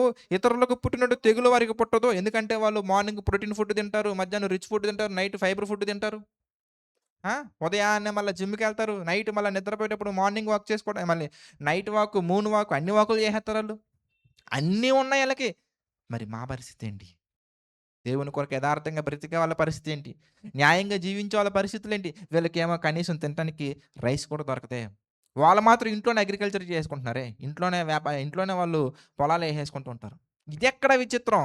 ఇదెక్కడ బాధ ఇంతకి? వాళ్ళకి ఏ సమస్య లేదు అని విన్న వెంటనేనండి ఎవరికైనా వెంటనే హృదయం ఒకేసారి కృంగిపోద్దండి. నిజమా? ఇలా అయిపోతుందేంటి? అంతే కదా! ఇప్పుడు పౌలు గారి జీవితం మనం చూసామనుకోండి. పౌలు గారిదేకెందుకు మీకు సింపుల్‌గా అర్థం అవ్వాలంటే ధనవంతుడు లాజరు. లాజరు పరిస్థితి మీరు ఆలోచిస్తే తినటానికి తిండి లేదు. అతని ట్రీట్‌మెంట్‌కి డబ్బులు లేవు. అతని అతని అతని అతని యొక్క కురుపులు ఎవరు నాకుతున్నారో వచ్చి కుక్కలు వచ్చి నాకిన లోకసువార్త 16లో మనకు కనపడతది 16, 19 కుక్కలు వచ్చి నాకుతున్నాయి. ఇదెక్కడ విచిత్రం? ఇదెక్కడ బాధ? ధనవంతుడు మాత్రం బహుగా సుఖపడుతున్నాడు. మరలా ఊదా రంగు బట్టలేసుకుంటున్నాడు. సన్నపు నార వస్త్రాలేసుకున్నాడు. అతను మాత్రం అంత లగ్జరీగా ఉన్నాడు. ఊదా రంగు దేనికి ఇంతకి? ఎండ దెబ్బ తగలకుండా. మంచిగా మంచి కలర్ మంచిగా కాటను లేదా కాటనో కాదో మనకు తెలీదు కానీ సన్నపు నార వస్త్రాలవి. అంటే వేసుకున్న బట్టలు కూడా వెయిట్ లేవు అతనికి. వెయిట్‌లెస్ క్లాత్స్ అంటారు ఆటిని. అంత రిచ్‌గా బ్రతికాడు. Yes exactly. అంటే బట్టలు కూడా మోయలేనంత బద్ధకం. బట్టలు కూడా మోయలేనంత అంత సుఖంగా జీవించారతను. అంత గొప్పగా బ్రతికారు కదా! మరి వాళ్ళ పరిస్థితి ఏంటి ఎలా ఉంది? ఇవన్నీ చదువుకున్నప్పుడు, చూసినప్పుడు మనకేమనిపిస్తదంటే, ఏం దేవుడి కోసం బ్రతికి నేనేం సంపాదించా? అలాగే ఉంటాయి కొన్ని కొన్ని స్టేట్‌మెంట్‌లు కొన్ని కొన్ని మరి సేవకొచ్చినటువంటి పిల్లల విషయంలో గూడా కొంతమంది మాట్లాడే విధానం అలాగే ఉంటది. "ఒరేయ్! 24 గంటలు సేవ, సేవ, సేవ దేవుడు, దేవుడు, దేవుడు అంటున్నావు కదరా! నువ్వు బ్రతకడానికి డబ్బులు గూడా కావాలి కదరా నీకు! నువ్వు బ్రతకడానికి ఇల్లు గూడా ఉండడానికి ఇల్లు గూడా కావాలి కదరా! రేపొద్దున పెళ్లి చేసుకున్నావనుకో, నీ భార్యని ఏడబెడతావు? నీ పిల్లల్ని ఎలా పోషిస్తావు?" ఇలాంటి క్వెషన్‌లు విన్న వెంటనే మనకేమనిపిస్తదంటే, మన ఏజ్ గ్రూప్‌లోనే, మన వయసులోనే దేవుని కొరకు బ్రతకకుండా, వాక్యాన్ని చదవకుండా, కనీసం బైబిల్‌లో వాట్ ఈస్ వాట్ తెలియకుండా బ్రతికే వాళ్ళు మాత్రం ఇల్లు కొనుక్కొని, ఫ్లాట్స్ కొనుక్కొని, పెళ్లి చేసుకొని, పిల్లల్ని గాని ఆ పిల్లల్ని మళ్ళా ఐఐటీ, డీఈటీ మొత్తానికేమో చదివించుకుంటూ ఉంటే, అది చూసిన వెంటనే ఏమనిపిస్తదంటే, వెంటనే నిరుత్సాహం వచ్చేస్తది. ఇగో ఆసాపు గారికొచ్చినట్టుగా. కంటిన్యూ చేద్దాం. ఏమంటున్నారు ఇంతకీ ఆసాపు గారి తర్వాత 6వ వచనం మనం చూస్తే, "కావున గర్వము కంఠహారము వలె వారిని చుట్టుకొనుచున్నది. వస్త్రము వలె బలాత్కారము ధరించుదురు. ఆ! క్రొవ్వు చేత వారి కన్నులు మెరకలయ్యున్నవి." మరలా అలా చదువుకుంటూ వస్తే 11 వచనంలో వాళ్ళంటున్నారు, "దేవుడు ఎట్లు తెలుసుకొనును? మహోన్నతునికి తెలివున్నదా అని వారనుకొందురు." చూసారా? దేవుడికి తెలివుందా అంటున్నారంట మళ్ళీ ఆళ్ళంత సంపాదించి. ఇప్పుడెప్పుడో ఒక చిన్న కొటేషన్ ఇన్నానండి. దేవునిలోకి రాకముందులెండి. నేను కూడా అలాంటి కొన్ని ఇంటర్వ్యూస్, కొన్ని కొటేషన్స్ చూసి ఇన్‌స్పైర్ అయిపోయి ఉండేవాడిని ఒకప్పుడు. దేవుడు తెలియనప్పుడు, జ్ఞానం తెలియనప్పుడు. ఒరేయ్! నేనేం పని చేత్తన్నానురా? నేనెప్పుడైనా ఏ గుడికైనా ఎళ్తాను నువ్వు చూసావా? అంటే ఒక యజమాని, ఒక ఎంప్లాయ్. అంటే ఒక యజమాని, ఒక దాసుడని తీసుకోవచ్చు. లేదా ఒక ఓనరు, ఒక ఎంప్లాయ్ మాట్లాడుకుంటున్నారు. ఎంప్లాయ్ అన్నాడంట, "ఏవండీ రేపొద్దున నేను పలానా చర్చికెళ్ళాలండి. మంచిదండి. అలాంటి మంచి ప్రోగ్రామ్ నేను మిస్ అవ్వకూడదని" అన్న వెంటనే, "ఒరేయ్! నేనేదైనా చర్చికెళ్ళటం చూసావా?" "లేదండి." "మసీదుకెళ్ళటం చూసావా?" "లేదండి." "గుడికెళ్ళటం చూసావా?" "లేదండి." "మరి నువ్వేమబ్బా చర్చికెళ్తానంటున్నావు ఇంతకీ? ఎళ్లి నువ్వేం సాధించావురా ఇంతకీ?" "నా దగ్గర పని చేస్తున్నావు." "ఏ గుడికెళ్ళకుండా నేనేం చేత్తన్నానురా?" "నీకు డబ్బులిస్తున్నా." దేవుడు నమ్మకం ఇదంతా ఏంటి ఎంతకనగానే, మనుషులు వేరొక మనిషికి భయపడి, లేదా వేరే మనిషిని భయపెట్టడానికి పెట్టుకున్న ఒక నమ్మకమే తప్ప, అసలు దేవుడనే కాన్సెప్టే అబద్ధంరా అని చెప్పేసాడు. అవి విన్న వెంటనే అతనికేమనిపిస్తుంది, నిజమే గదా! ఈ దుర్మార్గుడు ఎక్కడికెళ్ళాడో ఈడికి మాత్రం ఈడు నాకు డబ్బులిచ్చే స్థితిలో ఉన్నాడు. నేను వాడి దగ్గర పనిచేసే స్థితిలో ఉన్నా. ఇదెక్కడ బాధ అనుకుంటారు. అలాగే చూడు ఏమనుకుంటారట వాళ్ళంతకి మహోన్నతుడికి తెలివి లేదంటున్నారట. 11 వచనం మనం చూస్తే, దేవుడికసలు తెలివేడుంది. మహోన్నతుని తెలివి ఉన్నదని వారనుకుందురు. ఇదిగో ఇట్టివారు భక్తిహీనులు వీరెల్లప్పుడు ఏ చింత లేదు. మనకే చింతంతా. పొరపాటున సినిమా చూసామనుకోండి గుండెంతా బాధపడిపోతుంటారు. వాళ్ళకే చింత ఉండదండి. పబ్‌లోకెళ్ళిపోతారు, క్లబ్‌లోకెళ్ళిపోతారు, డాన్సులేసేత్తరు. అడ్డమైనవన్నీ చేస్తా ఉంటారు. పనికిమాలినవన్నీ చూస్తుంటారు. ఏ చింత లేదు. డబ్బులు తీసుకునేటప్పుడు లంచం తీసుకోవాలన్నా, ఇవ్వాలన్నా క్రిస్టియన్స్‌కి ఫస్ట్ గుండె దబదబ కొట్టుకుంటది. ఆడికి లంచం తీసుకునేటప్పుడు చేయి కింద చేయి పెట్టంటంటాడు. అయిపోయింది. 100 కాపోతే ఇంకొక 100 ఇత్తానురా. 1000 కాపోతే ఇంకో 1000 ఇత్తానురా. తీసుకో. నేను ఎంజాయ్ చేస్తా. నువ్వు ఎంజాయ్ చెయి. నువ్వు డబ్బులు సంపాదించుకో. నేను డబ్బులు వాడి కాన్సెప్ట్ అలా ఉంటది. కానీ క్రైస్తవులు, యథార్థవంతులు, దేవుని కొరకు బ్రతికేవాళ్ళు ఏ చింత లేకుండా ఉంటారా? ఆళ్ళకి చింత. అయ్యో! ఇక్కడ పాపం చేయకూడదు. మాట ద్వారా పాపం చేసేసానే, చూపు ద్వారా పాపం చేసేసానే, క్రియ ద్వారా పాపం చేశానే, తలంపు ద్వారా పాపం చేశానే. వెంటనే ఆ పాపాన్ని పోగొట్టుకోవాలంటే మరలా వాక్యం గుర్తొస్తది మనకి. ఏమని ఇంతకి? ఇదిగో ఆయన వెలుగులో ఉన్న ప్రకారంగా మనము వెలుగులో నడిచినప్పుడు మాత్రమే క్రీస్తు రక్తంలో మన పాపాలు పోతాయి. లేదంటే మన పాపాలు పోవు. అంటే మన పాపాలు పోవాలంటే మందిరానికెళ్ళాలి. ఆయన సహవాసంలో ఉండాలి. పాపాన్ని విడిచిపెట్టాలి. అతిక్రమములను ఒప్పుకోవాలి. విడిచిపెట్టాలి. మనకుంటది ఇదంతా. మరి దేవుని కొరకు బ్రతకని వాళ్ళకి అలాంటిదేం లేదండి. నిశ్చింతగా ఏం చేస్తున్నారు వాళ్ళు ఇంతకి? చూడండి 12వ వచనం. ఇదిగో ఇట్టివారు భక్తిహీనులు వీరు ఎల్లప్పుడూ నిశ్చింత గలవారే ధనవృద్ధి చేసుకొందురు. నా హృదయమును నిన్ను శుద్ధి చేసుకొని ఉండుట వ్యర్థమే. ఎందుకంటే మరి చూసినప్పుడు అలాగే అనిపిస్తది కదండీ. నేనేమో హృదయ వృద్ధి దగ్గర కూర్చొని ఆరాధన, ఉపవాస ప్రార్థన, ఆ ప్రార్థన, ఈ ప్రార్థన, ఆర్ఎఫ్‌లు, హెచ్ఎఫ్‌లు ఇయన్నీ నేను మాత్రం ఈడ కష్టాలు పడుతుంటే ఆడు మాత్రం చూసారా? ఇవన్నీ విన్న వెంటనే మనకి మైండ్ అంతా బ్లాక్ అయిపోతుంటదండి. కానీ ఒక ప్రిన్సిపల్ మర్చిపోకండి. ఏంటా ప్రిన్సిపల్ ఇంతకీ? ఏది విత్తుతామో అది కోస్తాం. మరి ఆడు కొయ్యట్లేదేంటి? అది మన బాధ. ఏవండీ? కొన్ని కొన్ని గమనించినప్పుడండి కొన్ని కొన్ని ఉద్యమాలు కనబడుతూ ఉంటాయండి. కొన్ని ఉద్యమాలు ఎలా ఉంటాయంటే, అదిగో ఆడు డబ్బు ఆడు అడ్డదారులు వెళ్ళిపోయి డబ్బులు సంపాదించేస్తున్నాడు అంటా ఉంటారు. అలాంటి వీడియోస్ కింద కొన్ని కొన్ని కామెంట్లు ఉంటూ ఉంటాయి. మీరు చూడకండి నేను చూడట్లేదు. ఒకప్పుడు చూసేవాడిని చిన్నప్పుడు చూసేవాడిననమాట. ఆ కామెంట్ల కింద ఏముంటదంటే, నీ బాధంతా నువ్వు సంపాదించుకోలేకపోతున్నావని వాడు సంపాదించేస్తున్నాడని. ఏవండీ? వా వీడికి లేదన్న బాధ కంటే కూడా వాడికుందన్న బాధ ఎక్కువుంటది జనాల్లో. బహుశా మనలో కూడా అలాంటిది ఉంటదేమో చూసుకోండి. మన లైఫ్ మనం చూసుకో. వాడు ఎదిగిపోతున్నాడేంటి? చూసా ఆసాబ్ గారు అలాగే చూస్తున్నారు. ఆడలాగున్నాడు ఆడికి ఏ చింత లేదు. నేను మాత్రం హృదయ శుద్ధి చేసుకొనుట ఇది సొలొమోన్ గారిలా ఫీల్ అయిపోతుంటున్నారు ఈయన. వ్యర్థమే, వ్యర్థమే సమస్తం వ్యర్థంలాగా. నేను నా హృదయ శుద్ధి చేసుకోవడం వ్యర్థమే. ఏవండీ దేవుడు కూడా స్ట్రాంగ్ రిప్లై ఇస్తారులెండి ఇదే కీర్తనలో.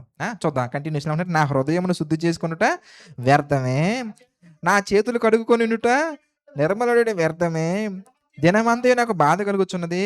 ప్రతి ఉదయమున నాకు శిక్ష వచ్చుచున్నది. ఎందుకు శిక్ష దేనికి? ఆయన పరలోకంలో ఉన్న తండ్రి. ఆయన ఖాళీగా ఉంటారా చెప్పండి దేవుడు? ఆయన ఏం చేస్తున్నారు ఇంతకీ? సామెతల గ్రంథము 3 అధ్యాయం మనం చూసామనుకోండి. సామెతల గ్రంథము 3 అధ్యాయం మనం చూస్తే ఆ! 3 అధ్యాయము 11వ వచనం మనం చూద్దాం. దేవుడేమో శిక్ష ఏత్తన్నారు. ఎవరికి? దేవుడు శిక్షిస్తున్నారు ఎవరిని? అందరిని శిక్షించరండి దేవుడు మళ్ళా. చూడండి నా కుమారు సామెతల గ్రంథం 3:11 నా కుమారుడా దేవుని శిక్షను తృణీకరించవద్దు. ఆయన గద్దింపుకు విసగవద్దు. ఆయనేమో మన దగ్గరకొచ్చి ఏమంటారు ఇంతకీ? నువ్విలా ఉండకూడదు. అలాగుండాలి. ఇది చేయకూడదు. అలా చేయాలి. ఇలా ఉండాలి. ఇలాగుండాలి. మనకి కింద ఏమంటారంటే తండ్రి తనకిష్టమైన ఇష్టమైన కుమారుడిని గద్దించు రీతిగా. అద్భుతం అండి. ఆయనేమో మనల్ని ప్రేమించారు కాబట్టి మనకి ప్రోటోకాల్స్ అన్నీ. అదేనా ప్రోటోకాల్స్, రూల్స్, రిస్ట్రిక్షన్స్, గైడ్‌లైన్స్ ఇవన్నీ మనకి. తండ్రి తనకిష్టమైన కుమారుని గద్దించు రీతిగా దేవుడు తన్ను ప్రేమించు వారిని గద్దించును. అప్పుడు ఆయన ఏం చేస్తారంటే గద్దిస్తారు. ఏమన్నా ఇంతకి నువ్వు ఎలా ఉండకూడదు అలా ఉండాలి. మనకేమనిపిస్తది ఇంతకి వాడేమో అలా ఎళ్ళిపోతుంటే ఈయనొచ్చి నాకు ఇది చేయాలి, అది చేయాలి అని చెప్తున్నారు. అంతే కదా! నా దగ్గర నాతో క్లోజ్‌గా ఉన్నటువంటి వాళ్ళకి నేను చాలా మోడిఫికేషన్స్ చెప్తానండి. అంటే చాలా అప్డేట్స్ చెప్తూ ఉంటాను. ఇట్లా ఉండాలి, ఇలా ఉండకూడదు, అలా చేయాలి, ఇలా చేయాలి. అంటే ఎట్లా ఉంటాయి ఎంతకైనా కానీ వాళ్ళు ఒకవేళ ఏదన్నా డీమార్ట్‌కి లేదన్నా ఒకటేదన్నా కొనుక్కొచ్చినా అందులో కూడా వాళ్ళకి రిస్ట్రిక్షన్స్ చెప్తూ ఉంటాను. అంటే అందులో కూడా ఇలా ఉండాలి, ఇలా ఉండకూడదని చెప్తూ ఉంటాను. అది అందరికి చెప్పను. మీ అందరికి చెప్తాను నేనేమని. మీ అందరికి నేను చెప్పను. ఎవరికి చెప్తాను ఇంతకి ఇష్టమైనటువంటి వాళ్ళకి. ఇలా ఉండకూడదురా, అలా ఉండాలిరా, ఇలా చేయకూడదురా, ఇలా చేయాలిరా, అలా చేయాలిరా, ఇలా చేయాలిరా అని చెప్తూ ఉంటా. అది విసుక్కున్నారనుకోండి ఎవరన్నా. ఎందుకు నాకు చెప్తున్నారు? నాకేంటి అని విసుక్కుంటే ఆళ్ళకసలు నేను చెప్పడం మానేస్తాను అంతే. దేవుడు అంతే అందరికి చెప్పరాయన. ఎవరికి చెప్తారు ఇంతకీ ఈ మోడిఫికేషన్స్ అన్నీ? లైఫ్‌లో ఏం చేంజ్ చేసుకోవాలి? ఏది అప్‌డేట్ చేసుకోవాలి? ఏది చేసుకోకూడదనేది ఎవరికి చెప్తారు ఉంది బైబిల్‌లో ఇంతకీ? అందరికి కాదు. ఎవరికి? ఇష్టమైనటువంటి వాళ్ళకి. అందరికి చెప్తే ఆయన నిందిస్తారెళ్లి. ఇప్పుడు ఈయనకొచ్చినటువంటి ప్రశ్న ఏంటి ఎందుకనగానే, నీ గద్దింపు నేను విని, నీ శిక్షలో నేను భరించి, నీ శిక్షలో నేను ఉండి, నాకేమనిపిస్తుంది ప్రభువా ఇంతకనగానే, కంటిన్యూ చేయండి కీర్తన గ్రంథము 73 కీర్తన 73 కీర్తన 14 వచనం. దినమంతయు నాకు బాధ కలుగుచున్నది. ప్రతి ఉదయమున నాకు శిక్ష వచ్చు. ఎందుకంటే మరి ఆయన అన్ని చెప్తున్నారొచ్చి. ఎవ్రీడే పనిష్మెంట్‌లు వస్తా ఉన్నాయి.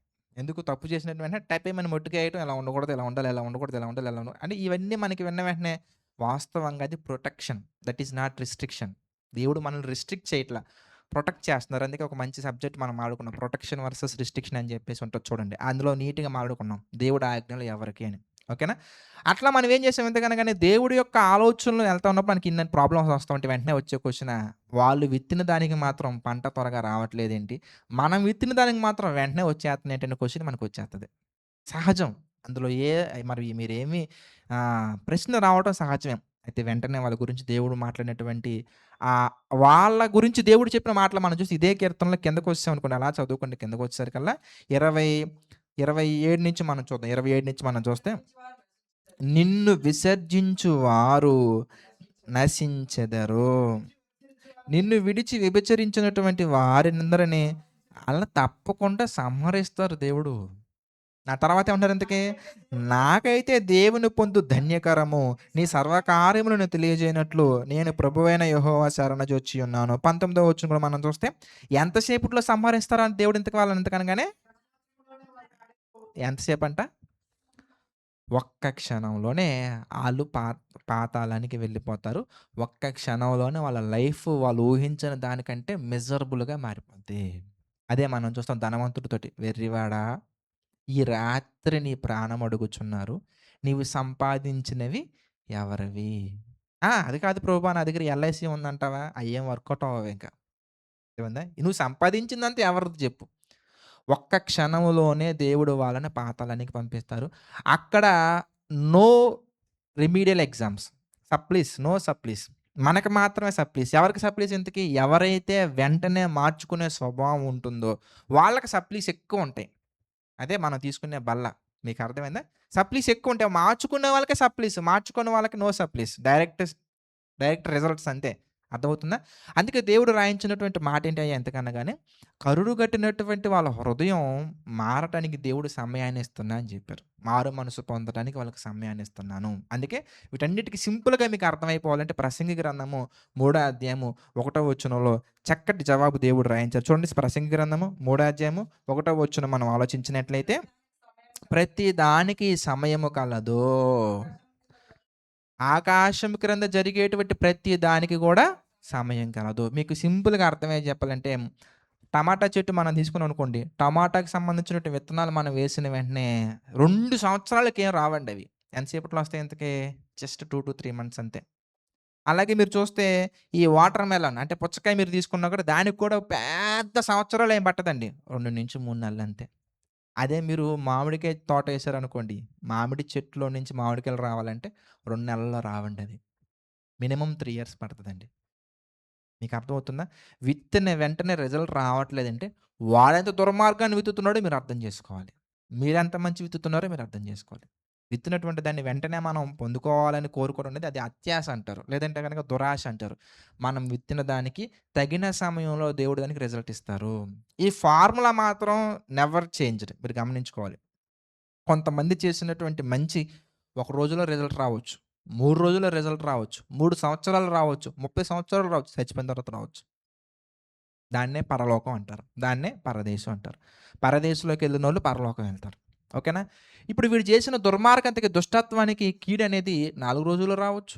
40 రోజుల్లో రావచ్చు. 4 నెలల్లో రావచ్చు. 100% వస్తది. అందులో డౌటే లేదు. మీరు బాగా గుర్తుంచుకోవాలి. మామిడికాయ చెట్టు నువ్వు వేసిన తర్వాత, మామిడి గింజ నువ్వు భూమిలో పాతిన తర్వాత, విత్తనం వేసిన తర్వాత, దాని ద్వారా 100-200% మామిడికాయలొస్తాయి. దాంట్లో నుంచి ద్రాక్షకాయలు రావు. యేసుప్రభువారు అదే అంటారు. అంజూరపు చెట్టుకు మరి వేరే గెలలొస్తాయా అంటారాయన. పనికి మాలిన చెట్టు కాని ఫలాలే ఫలించును. మంచి చెట్టు మంచి ఫలములను ఫలించును. అందులో డౌటే లేదు. కాపోతే అది మామిడి చెట్టు లాంటి ఫలమా? టమాటా లాంటి ఫలమా? పుచ్చకాయ లాంటి ఫలమా? చింతపండు లాంటి ఫలమా? చింత చెట్టు మనం తీసుకున్నాం అనుకోండి, దానికి అసలు 3, 4 సంవత్సరాలు కూడా కనిపించదు. ఎన్నో సంవత్సరాలు పడతది దాంట్లో నుంచి మనం రావాలంటే. అంటే ఫస్ట్ పాయింట్ మనం అర్థం చేసుకోవాల్సినటువంటిది ఏంటిదనగానే, మనం చేసిన దానికి రిజల్ట్ అనేది అది దేవుడు నిర్ణయించారు ఎప్పుడు రావాలనేది. కానీ మంచి చేస్తే 100కి 200% తిరిగే లేదు. మనకి మంచే జరుగుద్ది. అది ఈ భూమి మీద మనం బ్రతికున్నప్పుడు మనకి జరగకపోయినా, మనం చేసినటువంటి దానికి ఫలితాన్ని మనం నిత్యత్వం అనగా పరలోకానికి వెళ్తాము. మరణించిన తర్వాత ఉన్న జీవితంలో మనం పొందుకుంటాం. ఇది ఫస్ట్ పాయింట్ మనందరం నేర్చుకోవాల్సింది. అందులో నుంచి మనం జిమ్రీ గారి లైఫ్ మనం చూసామనుకోండి. జిమ్రీ ఏం చేశాడో అదే జరిగింది. అవునా కదా! ఒక అధికారిగా ఉన్నాడు. రాజు మీద కుట్ర చేశాడు. రాజుని చంపడానికెళ్ళాడు, చంపేసాడు. జిమ్రీ లైఫ్ మనం చూస్తే ఇంకా దారుణంగా ఉంటది. జిమ్రీ ఏం చేశాడు ఇంతకీ? అలా 7 రోజులు పరిపాలించారు. అంటే ఇతని మీదకి ఎంతసేపట్లో వచ్చింది రిజల్ట్ ఇంతకీ? 7 days. For your kind information దాన్ని బట్టి వచ్చిందని మీరు అనుకోకండి మళ్ళా. ఇతను అలా రాజుని చంపాలనుకున్నటువంటి ఆలోచన అతనికి సంవత్సరంలో వచ్చిందని మనం డిక్లేర్ చేయలేం. ఎప్పటినుంచి ఉందో ఇంతకీ. ఆ రాజ్యాధికారాన్ని చేపట్టాలి. ఒక మనిషిని చంపైనా గాని వెళ్ళాలనే ఆలోచన అది చిన్నప్పటి నుంచి ఉందా? యవ్వన కాలంలో వచ్చిందా? లేదంటే గనక మరి అధికారంలో జాయిన్ అయిన తర్వాత వచ్చిందా? అవన్నీ రాయలా. కానీ అతను చేసినటువంటి దానికి దేవుడికి 7 రోజుల్లోనే రిప్లై ఇచ్చేయాలి. 7 డేస్‌లోనే వీడికి చుక్కలు చూపించాలన్నంత ఇది దేవుడికి కలిగిందంటే వాడు ఎంత చేసుంటాడో మీరు ఆలోచించాలి. 7 రోజులని రిప్లై కనిపించింది. ఎలాంటి వాతావరణం ఎంతకని గాని బయటికెళ్తే వాళ్ళు చంపుతారు. లోపలుంటే నేను చేస్తాను. కాబట్టి అక్కడ కూడా అహం తగ్గలేదు చూడండి. అక్కడ కూడా అహంకారం తగ్గలా. బయటికెళ్ళి చచ్చిపోవడానికి ఇష్టపడలా. లోపలికి అతనికి అతనే ఆత్మహత్య చేసేసుకున్నాడు. మరి ఇప్పుడు అతను దానికి రిజల్ట్ ఏంటి ఎంతకనగానే ఎంతసేపట్లో జరిగింది 7 డేస్. కొంతమంది జీవితాల్లో మనం చూస్తే 7 డేస్‌లో జరగకపోవచ్చు. కానీ ఈ ఫార్ములా మాత్రం నెవర్ చేంజ్. ఎంతెంతకనగానే మనం మంచి చేస్తే మంచి జరుగుద్ది. కీడు చేస్తే మనకి కీడే జరుగుద్ది. ప్రతిదానికి సమయం ఉంది. ఏది ఎంత సేపట్లో ఇవ్వాలనేది దేవుడు డిసైడ్ చేస్తారు. కనుక ఆడెవడికో మంచి జరగట్లేదని ఆలోచించడం మానేసి, మనం మాత్రం మంచి చేసే విషయంలో ముందుకెళ్ళాలి. దానికి రిజల్ట్ 100% మనం పొందుకుంటాం. ఇది ఫస్ట్ పాయింట్ మనం నేర్చుకోవాల్సినటువంటిది. ఇక రెండో పాయింట్ మనం ఆలోచించినట్లయితే, మరి ఈ ఈ దీంట్లో నుంచే మనం ఆలోచించినట్లయితే ఏది విత్తుతామో దానినే కోస్తాం. అనే దాంట్లో నుంచి సెకండ్ పాయింట్ మనం ఆలోచించినట్లయితే గనక, విత్తనాల యొక్క సైజ్ ఎంతుంటది మీరు చెప్పండి? చిన్నగా ఉంటాయి. ఇప్పుడు ఉదాహరణకి యాపిల్‌కి సంబంధించిన విత్తనం మనం తీసుకున్నామనుకోండి చిన్నగా ఉంటది. అలాగే వరికి సంబంధించినటువంటివి తీసుకున్నా చిన్నగానే ఉంటాయి. అలాగే మామిడికాయకి సంబంధించినటువంటి గింజలు తీసుకున్నా, విత్తనాలు తీసుకున్నా అవి చిన్నగా అంటే విత్తనాలు సైజులో చిన్నగా ఉంటాయి. అవి విత్తడానికి పట్టే టైం ఎంత పడతది మీరు చెప్పండి? ఒక విత్తనం మనం విత్తాలండి. ఎంత టైం పడతది మీరు చెప్పండి? ఒక 5 నిమిషాలు యేసుకుందాం. ఉదాహరణకి 5 నిమిషాలు యేసుకుందాం. ఇప్పుడు దాని ద్వారా వచ్చే పంటుంటది చూసారా? అది మనం 5 నిమిషాల్లో కోయలేం. సరే విత్తనం ఇంతే ఉంటది. దాని ద్వారా వచ్చేటట్టు పంట ఇంతే ఉండదు. ఎంతుంటది ఇంతకి? చెప్పలేం. అంటే మనం కొన్ని విత్తనాలు విత్తామనుకోండి, అందులో నుంచి కొంతే వస్తదనుకోకండి మీరు మరలా. అందుకే రైతులు మీరు ఆలోచిస్తే ఒక బస్తా విత్తితే ఎన్ని బస్తాలు కోస్తారు ఇంతకీ? సుమారుగా ఒక 40, 50 బస్తాలు ఈజీగా మనం ఎస్టిమేట్ చేసుకోవచ్చు. అంటే విత్తటానికి పట్టే సమయం కొంచెమే అయ్యుండొచ్చు. విత్తే గింజలు విత్తనాలనేవి చిన్న సైజులో ఉండుండొచ్చు. కానీ పట్టే సమయం కావచ్చు, మరి విత్తిన దానికి మనం కోసే పంట అది విత్తినంత సేపు కాదు. ఎంతుంటది ఎంతకనగానే ఎక్కువుంటది. అంటే మనం విత్తిన దానికంటే చాలా ఎక్కువుంటది. అది మనం ఊహించలేం. ఉదాహరణకి ఇక్కడ కూడా మీరు ఆలోచించారనుకోండి. ఇతను చంపాలన్న ఆలోచన మరి ఎలా వచ్చింది? జిమ్రీకి ఏం చేశాడు? ఎలా చేశాడు? అనేది మనం అక్కడ జరిగినటువంటి సంఘటనలో మనం చూసాం గానీ, రిజల్ట్ మీరు ఆలోచిస్తే రాజనగరనే తగలబెట్టేసుకొని తనకు తానుగా చనిపోవాలన్నంత ఆలోచన వచ్చేసింది. అంటే ఎంత టెన్షనో మీరు ఆలోచించండి. రాజుల గ్రంథం మనం చూస్తే 16 అధ్యాయం ఒకసారి మనం చూద్దాం. మొదటి రాజుల గ్రంథము. ఆ! వచనం చదువు నాన్న. 18 వచనం. మొదటి రాజుల గ్రంథము 16 అధ్యాయం 18 వచనం మనం చూస్తే, పట్టణము పట్టబడినని జిమ్రీ తెలుసుకొని, తాను రాజనగరనందు చొచ్చి, తనతో కూడా రాజనగరిని తగలబెట్టుకొని చనిపోయాను. అంటే సూసైడ్ చేసుకునేంత రిజల్ట్ వచ్చింది. దేనికి? కత్తితో ఎవరిని చంపాడు ఇంతకీ? కొన్ని కొన్ని మనం వింటా ఉంటాం. 3 నెలల కరాటే నేర్చుకున్నంట వాడు మూలన ఉన్న ముసలోళ్ళని కొట్టాడంట. అంతే కదా! అదొక విద్య మీరు చెప్పండి ఇంతకి. తాగి మత్తుడైనటువంటి వాడిని చంపే దాంట్లో ఏముంటుంది మీరు చెప్పండి? అంత ధైర్యం ఉండుంటే, అంత అంత చేయగలిగితే నేరుగా వెళ్లి యుద్ధం చేసి గెలవాలి. కానీ ఏం చేసాడు ఇంతకీ? మరి అతను మత్తుడవ్వటానికి కూడా ఇతని పాత్ర ఉండుండొచ్చని నా అభిప్రాయం అంతే. అక్కడ బైబిల్‌లో రాయలేదులే గాని. కుట్ర చేశాడంటే మరి అందులో తాగడానికి కూడా ఉండుండొచ్చేమో నేను అనుకుంటున్నాను మొత్తానికి.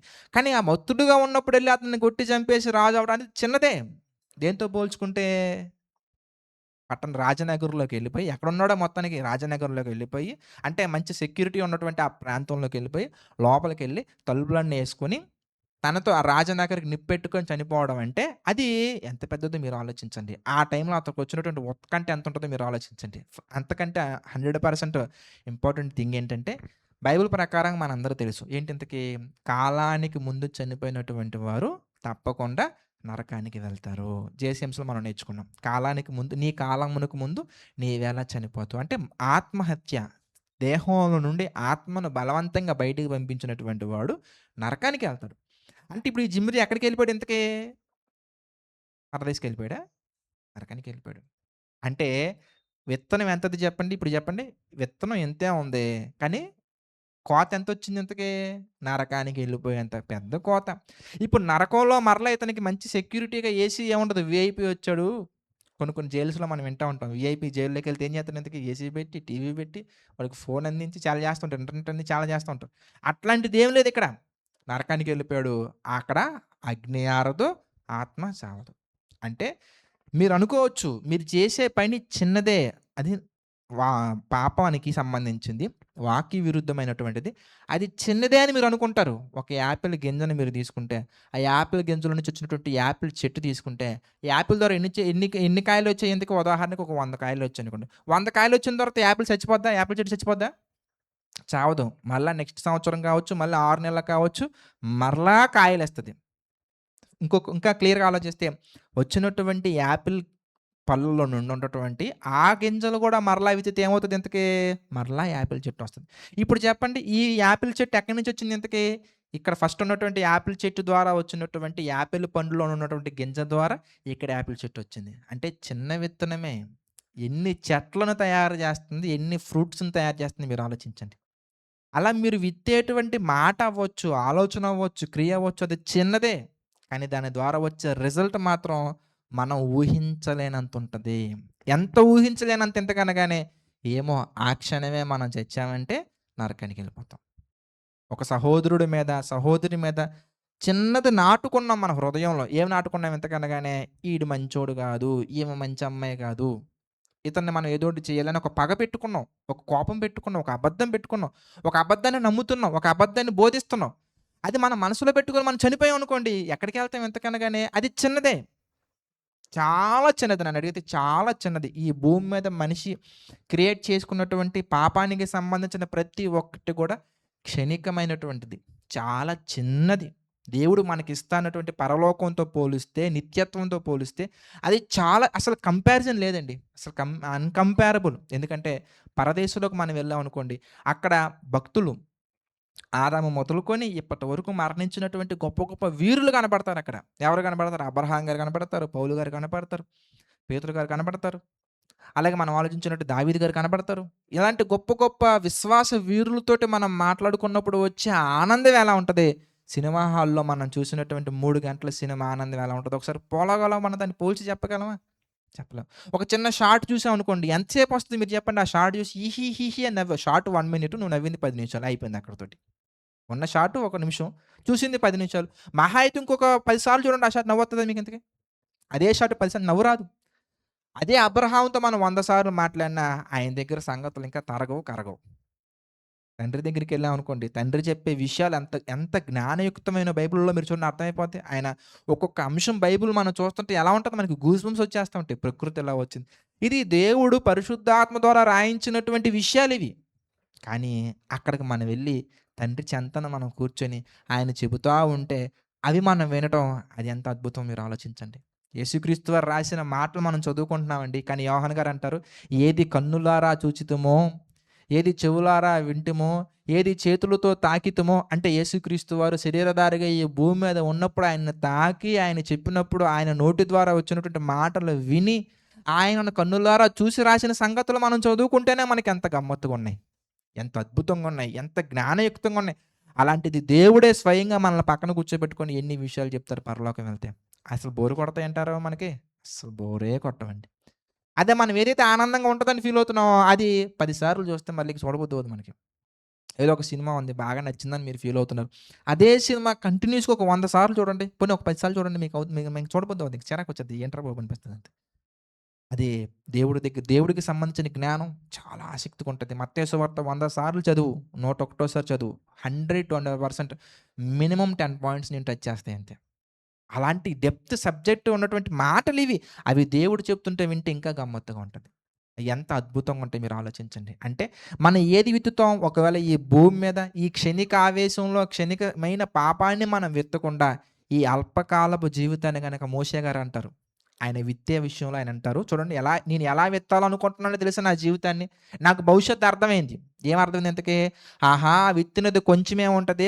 కోత మాత్రం విస్తారంగా ఉంటది. నాకు అర్థమైపోయింది. ఫ్యూచర్ అర్థమైపోయిందని మోషే గారు అంటున్నటువంటి స్టేట్మెంట్‌లు మీరు చూస్తే హెబ్రీయులకు రాసిన పత్రిక 11 అధ్యాయము 24 వచనం చదువు నాన్న.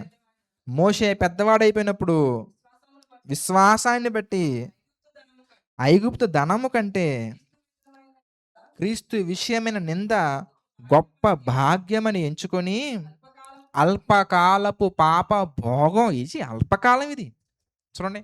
అల్పకాలపు పాప భోగమును అనుభవించుట కంటే 11:24 హెబ్రీ 11:24 అల్పకాలం పాపభోగం అనుభవించుట కంటే దేవుని ప్రజలతో శ్రమ అనుభవించుట మేలని యోచించి ఫరో కుమార్తెకు కుమారుని అనిపించుకొనుటకు ఒప్పుకోలేదండి. రాజయ్యే అవకాశం వచ్చినా ఎడంకాలతో తన్నేసి వెళ్ళిపోయారు అంతే. ఫరో ఈ అవకాశం వచ్చిన ఎడంకాలతో తన్నేసి వెళ్ళిపోయారు. నేను నీ కొడుకని చెప్పుకోవడం కంటే అమ్మా నా దేవుని పిల్లలతో ఇప్పుడు శ్రమ అనుభవించానంటే అంటే ఏదో ఒక విధంగా కష్టపడి ఎండో వానో వాళ్ళు తిట్టారో కొట్టారో మొత్తానికి విసిగించారో వాళ్ళ విసుగులు విని ఏదో ఒక విధంగా ఓపిక పెట్టానంటే నేను కోసే పంట ఉంటుందమ్మా అద్భుతంగా ఉంటుంది. అది నిత్య జీవం అనే పంట నేను కోస్తాను. కాబట్టి నాకు ఇది అసలు కష్టమే కాదు. నాకు అసలు ఇది శ్రమే కాదు. అలాంటి ఓపిక మీరు పడుతున్నారు మీరు ఆలోచించండి. అలాంటి శోధనల్లో మీరు ఇలాంటి ఓపిక మీరు చూపించగలుగుతున్నారా లేదా మీరు ఆలోచించండి. ఆ శోధనను జయించే విషయంలో, అబద్ధాన్ని జయించే విషయంలో, మోసాన్ని జయించే విషయంలో, పాపాన్ని జయించే విషయంలో, లోకాశలను జయించే విషయంలో, లోకాన్ని జయించే విషయంలో మనం ఓపిక పెట్టి ఉన్నామంటే మహా అయితే ఎంతకాలం బతుకుతామా అంటే 60 సంవత్సరాలు. దాన్ని దేవుడు ఏమన్నారు ఇంతకీ కొంతసేపు కనబడి అంతలో మాయమైపోయి ఆవిరి. అంటే ఈ ఆవిరి వంటి జీవితంలో మనం విత్తామంటే గనక అనంతకాలం, అనంత జ్ఞానం అసలు దానికసలు ఎండ్ లేదింక. అలాంటి నిత్య జీవం అనే పంట మనం కోస్తాం. ఇది సెకండ్ పాయింట్ మనం నేర్చుకోవాలి. ఫస్ట్ పాయింట్ ఏంటి ఇంతకీ? ఏది విత్తుతామో 100% అది కోస్తాం. రెండో పాయింట్ ఏంటి ఇంతకీ? కొంచెమే విత్తుతాము దాని పంట మాత్రం విస్తారంగా ఉంటది. అందుకే దేవుడు వ్యవసాయంలో ఆ సిస్టమ్ పెట్టారు దేవుడు. ఎందుకు పెట్టారు ఆ సిస్టమ్? ఎందుకు నీకు అర్థం అవ్వాలి. నువ్వు విత్తింది ఒక గింజే కదా! మరి నీకేంట్రా సుమారుగా ఒక చెట్టుకి లేదంటే గనుక ఒక పనలో ఉన్నటువంటి ఒక చెట్టుకి ఎన్నొస్తున్నాయి?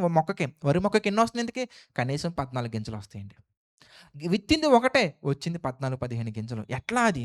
దట్ ఈస్ కాల్డ్ ఒక ఫెంటాస్టిక్ బిబ్లికల్ ట్రూత్. ఏంటి ఎంతకనగానే నీకొక విషయం అర్థం అవ్వాలి. నువ్వు విత్తింది ఒక నేరేడు గింజే కదరా! అన్ని నేరేడు పళ్ళు ఎలాగొస్తున్నాయిరా? అదే నీకు అర్థం అవ్వాలి. నేరేడు చెట్టుకి మనం చూసామనుకోండి ఎన్నొస్తాయోనండి. నేను 10థ్ క్లాస్ చదువుకునే టైంలో మా ఇంట్లో ఉండేది నేరేడు చెట్టు పెద్దదుండేది. ఆ సౌండ్‌కి నిద్ర కూడా పట్టేది కాదు. నైట్ టైమ్ టప టప టప పడతాయండి. రేకుల ఇల్లు మాది అప్పట్లో. టప టప టప టప పడతాయి. దేనికి ఇంతకనగాని ఆ సౌండ్‌లు అన్ని కాయలు పడతా ఉంటాయి. ఆ ఏరియాలో ఉన్నటువంటి వాళ్ళలో ఎక్కువ శాతం మంది వచ్చి తీసుకెళ్తా ఉంటారు. మేము ఇచ్చేవాళ్ళం. అప్పట్లో బిజినెస్ ఇదంతా గూడా వీటి మీద కూడా చేయొచ్చనే విషయం నాకు తెలీదు. ఈ ఫ్రీగా ఇచ్చేస్తారు కదా! అని చెప్పేసి నేను పెద్ద పట్టించుకునేవాడిని కాదు. తర్వాత అర్థమైంది. విజయవాడలో ఒకరోజు బీసెంట్ రోడ్‌లో వెళ్తున్నప్పుడు నేరేడుకాయలు అమ్ముతున్నారనమాట వాళ్ళు. ఒరేయ్! ఇయి కూడా అమ్ముతారా అనిపించింది నాకప్పుడు. అంటే ఎవరో ఒకటేసారండి ఒక చిన్న గింజ. దాని ద్వారా ఎన్ని కాయలొచ్చాయి ఇంతకీ ఆ వేసినోడు చచ్చిపోయి ఉంటాడు ఎప్పుడో నాకు తెలిసినంత వరకు. అంటే అన్ని గింజలు వస్తానే ఉంటాయి. అంటే మనం విత్తింది చిన్నదే. కానీ దాని పంట మనం కోయలేనంత కాలం, కోయలేనంత క్వాంటిటీ, కోయలేనంత క్వాలిటీగా ఉంటదది. అందుకే మనం ఏది విత్తుతామో అది కోస్తాం. ఎలా కోస్తాం? ఈ జిమ్‌ది లైఫ్ నుంచి మనం నేర్చుకోవాల్సినటువంటి పాయింట్ ఏంటంటే ఊహించలేనంత కోస్తాం. మనకు మనమే చచ్చిపోయేంత కోస్తాం. మనకు మనమే చచ్చిపోవాలి ఇక ఈ భూమి మీద బ్రతకలేనంత కోస్తాం. జాగ్రత్త. పాపాన్ని మనం విత్తుకుంటూ పోయామంటే దాని ఎండింగ్ సూసైడ్ అవుతదండి. పాపాన్ని మనం ఎత్తుకుంటూ పోయామంటే గనక, ఈ జిమ్రీ లాంటి లైఫ్ మనం జీవిస్తే కనుక, ఇదిగో మనం అలాగే ఎళ్తామండి. కుట్ర చేసి మనం చేయాల్సిన అవసరత ఉంది. మన సంఘంలో కూడా చూస్తా ఉంటాం కొన్ని కొన్ని సందర్భాల్లో. కొన్ని కొన్ని సినారియోస్‌లో తెలియకుండానే కుట్రలు చేసేస్తా ఉంటాం. ఉదాహరణకి ఈ చెల్లి మీద తెలియకుండానే కుట్ర. తెలియకుండానే ఏదేదో చెప్పేత్తా ఉంటది నాకు. లేదా నేను ఈ చెల్లి గురించి ఈ చెల్లికి తెలియకుండా ఏదేదో చెప్పేత్తా ఉంటాను కుట్ర. నేను అలా చెప్పినా నాకే నష్టం మళ్ళీ. నేనిప్పుడు ఈ చెల్లి గురించి, ఈ చెల్లికి చెప్పేసాను. నోటికొచ్చింది చెప్పేసా. ఏది విత్తా నేను ఎంతకనగానే ఆ పాప హృదయంలో ఈ చెల్లి మీద నెగెటివ్ విత్తేసాను. అంటే ఒక ద్వేషాన్ని విత్తాను. నాకు నేనుగా ద్వేషాన్ని విత్తుకున్నాను. అది తీసుకెళ్ళి ఈ అమ్మాయి హృదయంలో విత్తేసాను. ఆ అమ్మాయి బ్లైండ్‌గా నమ్మేసింది. అంతే. చూడండి అంటే ఇది కూడా ఎక్కడికెళ్ళిపోద్ది ఎంతకనగానే కుట్ర. ఎక్కడికెళ్ళిపోద్ది చివరికి తీసుకెళ్ళిపోయి నాకు నేనుగా చచ్చిపోవాలనేంత స్థాయికెళ్ళిపోద్ది. దీన్నేమంటారు ఎంతగానో నరకానికి మనం వేసేటువంటి విత్తనాలు. నరకం వెళ్ళటానికి శ్రద్ధగా మనం పంచుకుంటున్నటువంటి విత్తనాలు ఇవన్నీ గూడా. ఓకే. సెకండ్ పాయింట్ ఇది. ఇక థర్డ్ పాయింట్ మనం ఆలోచించినట్లయితే గనక మూడో పాయింట్ మనం క్లియర్‌గా బైబిల్‌లో నుంచి మనం తెలుసుకుంటే మూడో పాయింట్ ఏంటి ఇంతకీ? ఏది విత్తుతామో అది కోస్తాం. అయితే విచిత్రం ఏంటంటే కొన్ని సందర్భాలలో వేరే వాళ్ళు కోసుకుంటారు గదా! అంటే వాళ్ళు విత్తి వాళ్ళు కోసుకుంటారు గదా! దాంట్లో నుంచి మనం విత్తుకుంటాం. సింపుల్‌గా మీకు అర్థమయ్యే భాష చెప్పాలంటే గనక ఉదాహరణ నేనొక పొలం కొనుక్కున్నా. ఆ పొలంలో నేనేంటంటే విత్తనాలు వేయాలి. ఇప్పుడు ఈ విత్తనాలు నా పొలంలో నేను పండించుకున్న విత్తనాలు అయ్యి ఉండకపోవచ్చు. వేరే వాడు పండించిన విత్తనాలు కొనుక్కొని వేసుండొచ్చు. పంట ఎలాగో ఎగ్జాంపుల్ తీసుకున్నాం కాబట్టి అది మీకు అర్థం అవ్వటం కోసం చెప్తున్నా. అలాగే వేరే వాడెవడో మొత్తానికి ఏదో విత్తుకున్నాడు. దాన్ని కోసుకుంటూ ఉంటున్నాడు. ఉదాహరణకి వాడేం చేశాడు ఎంతకనగానే దొంగతనం అనే దొంగతనం అనే విత్తనం వాడేశాడు. పోలీసులు వాడిని పట్టుకున్నారు. వాడు జైలు శిక్ష అనే పంట కోసుకుంటున్నాడాడు. అది చూసి మనం ఏమైపోతాం ఎంతకనగానే ఇన్‌స్పైర్ అయిపోతూ ఉంటాం. ఎలా ఇంతకి అలవాటయిపోద్ది మనకి. ఓకే. మహా అయితే పట్టుకుంటే ఎంతసేపు పట్టుకుంటారు? ఒక వారం ఉంచుతారు జైల్‌లో. మొత్తానికి ఐఫోన్ అయితే వచ్చింది గదా! అని ఏమైపోతారు ఇంతకని ఇన్‌స్పైర్ అయిపోతుంటారు. అంటే వేరే వాడు విత్తి, వేరే వాడు కోసుకునేటువంటి దానిని చూసి మనం గూడా అలాంటివే విత్తే అవకాశాలుంటాయి. ఉదాహరణకి ఇది మీకు క్లియర్‌గా అర్థం అవ్వాలంటే జిమ్రీ ఎంత దారుణానికి ఎందుకు ఒడిగట్టాడో మీకు తెలుసా? ఎందుకు ఒడిగట్టాడయ్యా అంటే, ఆ కాలంలో జరిగేటువంటి పరిస్థితులను బట్టి ఇతను ఇన్‌స్పైర్ అయిపోయాడు. ఎవరు? జిమ్రీ. ఏం జరిగింది ఆ కాలంలో ఇంతకి? మీరు కావాలంటే 2 ప్యాటర్న్స్ మీరు బాగా అబ్జర్వ్ చేయండి. ఫస్టు జిమ్రీ ఎవరిని చంపారు? యాలాని చంపాడు. చంపి వాళ్ళ కుటుంబాన్ని చంపాడు. రాజుగా మారాడు. అంటే జిమ్రీ ఏం చేశాడు ఇంతకనగానే యాలాని చంపి రాజుగా మారి వాళ్ళ కుటుంబాన్ని చంపాడు. ఆ తర్వాత ఒమ్రీ ఏం చేశాడు? వాడు అంతే జిమ్రీని చంపేసి చదవండి. ఆ మాట చదువుదాం ఒకసారి మళ్ళీ చదవండి. రాజుల మొదటి గ్రంథం మనం ఒమ్రీ 16 అధ్యాయం మొదటి రాజుల గ్రంథం 16 అధ్యాయం రిఫరెన్స్ చెప్పనానా? 17 చదవండి. వెంటనే ఒమ్రీ గిబ్బతోనును విడిచి అతడును ఇశ్రాయేలు వారందరును వచ్చి ముట్టడి వేసిరి. తెలుసుకొని తాను రాజనగరమునందు చొచ్చి తనతో కూడా రాజనగరం తగలబెట్టుకొని చనిపోయెను. ఓకే. ఇప్పుడు ఇదే ప్యాటర్న్ మనకి ఎక్కడ కనపడతదంటే, మనకి 15 అధ్యాయంలోకి వెళ్ళిపోదాం ఓసారి. మొదటి రాజుల గ్రంథంలోనే 15 అధ్యాయంలోకి మనం వెళ్ళిపోయినట్లయితే గనక 25వ వచనం మనం చూద్దాం. మొదటి రాజుల గ్రంథము 15 అధ్యాయము 25 నుంచి మనం చూద్దాం. 25 నుంచి మనం చూస్తే, యరొబాము కుమారుడు నాదాబు యూదా రాజైన ఆసా ఏలుబడిలో 2వ సంవత్సరమందు. అందుకే మీకు ఇందాక ఇయర్స్ గుర్తుంచుకోండి అని చెప్పాను. ఇప్పుడు ఒమ్రీ జిమ్రీని చంపే సమయానికి అది 27వ సంవత్సరం. జిమ్రీ యాలాని చంపే సంవత్సరం ఏంటి ఇంతకి 26వ సంవత్సరం. ఇది ఎన్నో సంవత్సరం ఇంతకి? రెండో సంవత్సరం. అంటే ఎగ్జాక్ట్‌గా 25 ఇయర్స్ బ్యాక్ లేదా 25, 26 ఇయర్స్ క్రితం జరిగేటువంటి సంఘటన ఏంటి ఇంతకనగానే ఏం జరుగుతుంది 25 సంవత్సరాల క్రితం చదవండి. యరొబాము కుమారుడైన నాదాబు యూదా రాజైనటువంటి ఆసా ఏలుబడిలో 2వ సంవత్సరమందు ఇశ్రాయేలు వారిని ఏలనారంభించి ఇశ్రాయేలు వారిని 2 సంవత్సరములు ఏలెను. అతడు యెహోవా దృష్టికి కీడు చేసి ఆ! హ్మ్. కాలకడాయుడో ఆ పాపను అనుసరించి ప్రవర్తించును. రైట్. ఇప్పుడు చూద్దాం. 27వ వచనం మనం చూస్తే, ఇశ్శాఖారు ఇంటి సంబంధుడును అహియా కుమారుడైన బయెషా. ఎవరు ఈ బయెషా ఇంతకి గుర్తొచ్చిందా? ఏలా ఫాదరు. మీకు అర్థమైందా? ఏలా వాళ్ళ నాన్న ఏం చేశాడయ్యా ఎందుకంటే ఈ కుట్ర చేసి నాదాబును ఇశ్రాయేలు వారందరును ఫిలిష్తీయుల సంబంధమైన గిబ్బెతోనుకు ముట్టడి వేయుచుండగా గిబ్బెతోనులో బయెషా అతన్ని చంపెను. ఇంతకి బయెషా ఎలా రాజయ్యాడు ఇంతకి? ఆడు కుట్ర చేసి సంపాదించిందే అది. అందుకే జిమ్రీ ఏం చేశాడు? ఈడు కుట్ర చేసి ఆడిని చంపాడు. ఒమ్రీ ఏం చేశాడు? వాడిని కుట్ర చేసి వీడిని చంపాడు. అంటే ఇప్పుడు చెప్పండి మీకేం జరుగుతుంది ఇక్కడ? ఇన్‌స్పైర్ అయిపోతున్నారు ఒకళ్ళని చూసి ఒకళ్ళు. ఇతను బయేషాని చూసి జిమ్రీ ఇన్‌స్పైర్ అయిపోయాడు. జిమ్రీని చూసి ఒమ్రీ ఇన్‌స్పైర్ అయిపోయాడు. అంటే దీన్ని బట్టి మీకు అర్థం అవ్వాల్సినటువంటి విషయం ఏంటంటే, మనం పెరిగే వాతావరణం గనక ఇలాంటి వాతావరణంలోనే పెరిగామనుకోండి, ఏమవుతుంది మనకంటే అలాంటి విత్తనాలే మన హృదయంలో విత్తుకుంటాం.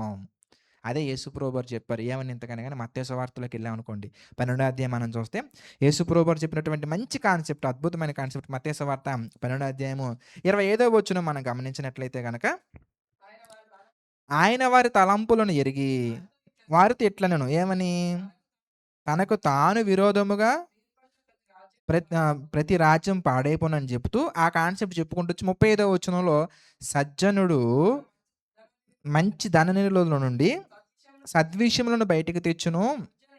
దుర్జనుడు తన చెడ్డతన నిధిలో నుండి దుర్విషయములను బయటికి తెచ్చును. దేని గురించి మాట్లాడుతున్నారు ఇది ఇంతకీ? 34వ వచనం మనం చూస్తే, సర్ప సంతానమా మీరు సర్ప సంతానమా మీరు చెడ్డవారయుండి ఎలాగో మంచి మాటలు పలుకుతారు. 34 మత్తయి సువార్త 12:34 మంచి మాటలు పలుకుతారు. హృదయము నిండియుండు దానిని బట్టి నోరు మాట్లాడును గదా! అంటే హృదయాన్ని మనం వేటితో నింపుకుంటామో అవే బయటకొస్తా ఉంటాయి. ఇప్పుడు హృదయం నింపుకోవాలంటే మన చుట్టూ ఏముండాలి ఇంతకీ? మంచియి ఉన్నాయనుకోండి, హృదయం ఆటోమేటిక్‌గా మంచి వాటితో నింపబడతది. అవునా కదా! ఇప్పుడు మా ఇంట్లో నేనిక్కడ మంచి సేవకుడిని. మా ఇంట్లో ఎవరో దేవుడి పిల్లలు ఎవరు లేరనుకుందాం. ఇంటికెళ్ళిన వెంటనే బయట వాళ్ళు పేకాట ఆడుతున్నారు. లోపలికెళ్ళిపోయిన వెంటనే ముసలమ్మ ముచ్చట్లు దగ్గరుండి సీరియల్స్ చూస్తున్నారు. సరే బెడ్‌రూమ్‌లోకెళ్ళిపోయిన వెంటనే అక్కడ వీడియో గేమ్స్ ఆడుతున్నారు. అప్పుడు నాకేమనిపిస్తది మీరు చెప్పండి? వెళ్ళిన ఫస్ట్ రోజు ఛీ! వాతావరణం ఏంటి అని చెప్పి బయటకొచ్చేస్తే ఓకే. సర్లే ఆళ్ళు ఆటలు ఆడుకుంటున్నారు. నాకేం పని నేను పడుకుంటాను. నేను ప్రార్థన చేసుకుంటాను. దేవుడు నన్ను రక్షిస్తారని చెప్పేసి నేను అక్కడ నిద్రపోయాననుకోండి. వెరీ గుడ్ బానే ఉంటది. నిద్రలో కొన్ని కొన్ని డైలాగులు తగులుతా ఉంటాయి. ఏంటి "నువ్వు గెలిచావురా, నేను గెలిచానురా, నువ్వు గెలిచావురా, నేను గెలిచానురా" అని ఆ వివాదాల్లో మనం జడ్జిలా ఫీల్ అయిపోతూ ఉంటాం. వాళ్ళు ముద్దాయిల్లా ఫీల్ అయిపోతుంటారు. మన దగ్గరికి తీసుకొస్తారు. అక్కడ ఒక లాయర్ ఉంటాడు. మనం జడ్జ్ అయిపోతాం. ఆటోమేటిక్‌గా "అన్నయ్య మీరు చెప్పండి అన్నయ్య" అని మన దగ్గరికి తీసుకొచ్చేస్తుంటారు. అసలేం జరిగింది? అసలేంటి ఇంతకి? మనం లోపలికెళ్తాం. ఆటోమేటిక్‌గా ఒక 2 వారాలు, 3 వారాలు మనం అక్కడ ఉన్నామంటే ఆ వాతావరణం అనేది మన హృదయంలో వాక్యం లేకపోతే, యోసేపులా మనం దేవుని హృదయంలో పెట్టుకోకపోతే 200% దెబ్బతింటాం. అందులో డౌటే లేదు. అందుకే దేవుడు చెప్పినటువంటి మాటేంటో తెలుసా? దుష్ట సాంగత్యము మంచి నడవడిని చెరుపును. మనం ఎవరితో మాట్లాడుతున్నాం? ఏ మాటలు వింటున్నాం? ఏం చూస్తున్నాం? ఏమి నేర్చుకుంటున్నాం? మనం పెరిగే వాతావరణం ఎలా ఉంది? మన స్నేహితులు ఎలా ఉన్నారు? మన ఫ్రెండ్స్ ఎలా ఉన్నారు? మన బంధువులు ఎలాగున్నారు? అందుకే కొంతమంది అడుగుతుంటారు, "అన్నా నేను ఈ పెళ్ళికెళ్దాం అనుకుంటున్నా" అంటారు. "ఎందుకు ఆ పెళ్లి?" నేను ఇగో ఈ ప్రోగ్రామ్‌కెళ్దాం అనుకుంటున్నా. మా ఫ్రెండ్స్ అందరూ కలిసి ఎగ్జిబిషన్‌కెళ్తున్నారన్న అంటారు. ఎందుకు అక్కడికెళ్లి ఏం చేస్తావు ఇంతకి? అన్న మా ఫ్రెండ్స్ అందరూ కలిసి ఇక్కడ ఒక చారిత్రాత్మకమైనటువంటి ఒక కట్టడం చూడాలనుకుని ఎళ్తున్నారనుకుంటున్నారన్న. అంతే అంత ఫ్రెండ్స్ అందరితో కలిసి చూడగలిగినటువంటిదా? అంటే ఈ క్షణం నువ్వు చూడలోపు చచ్చిపోతావా ఇంతకి చూడపోతే?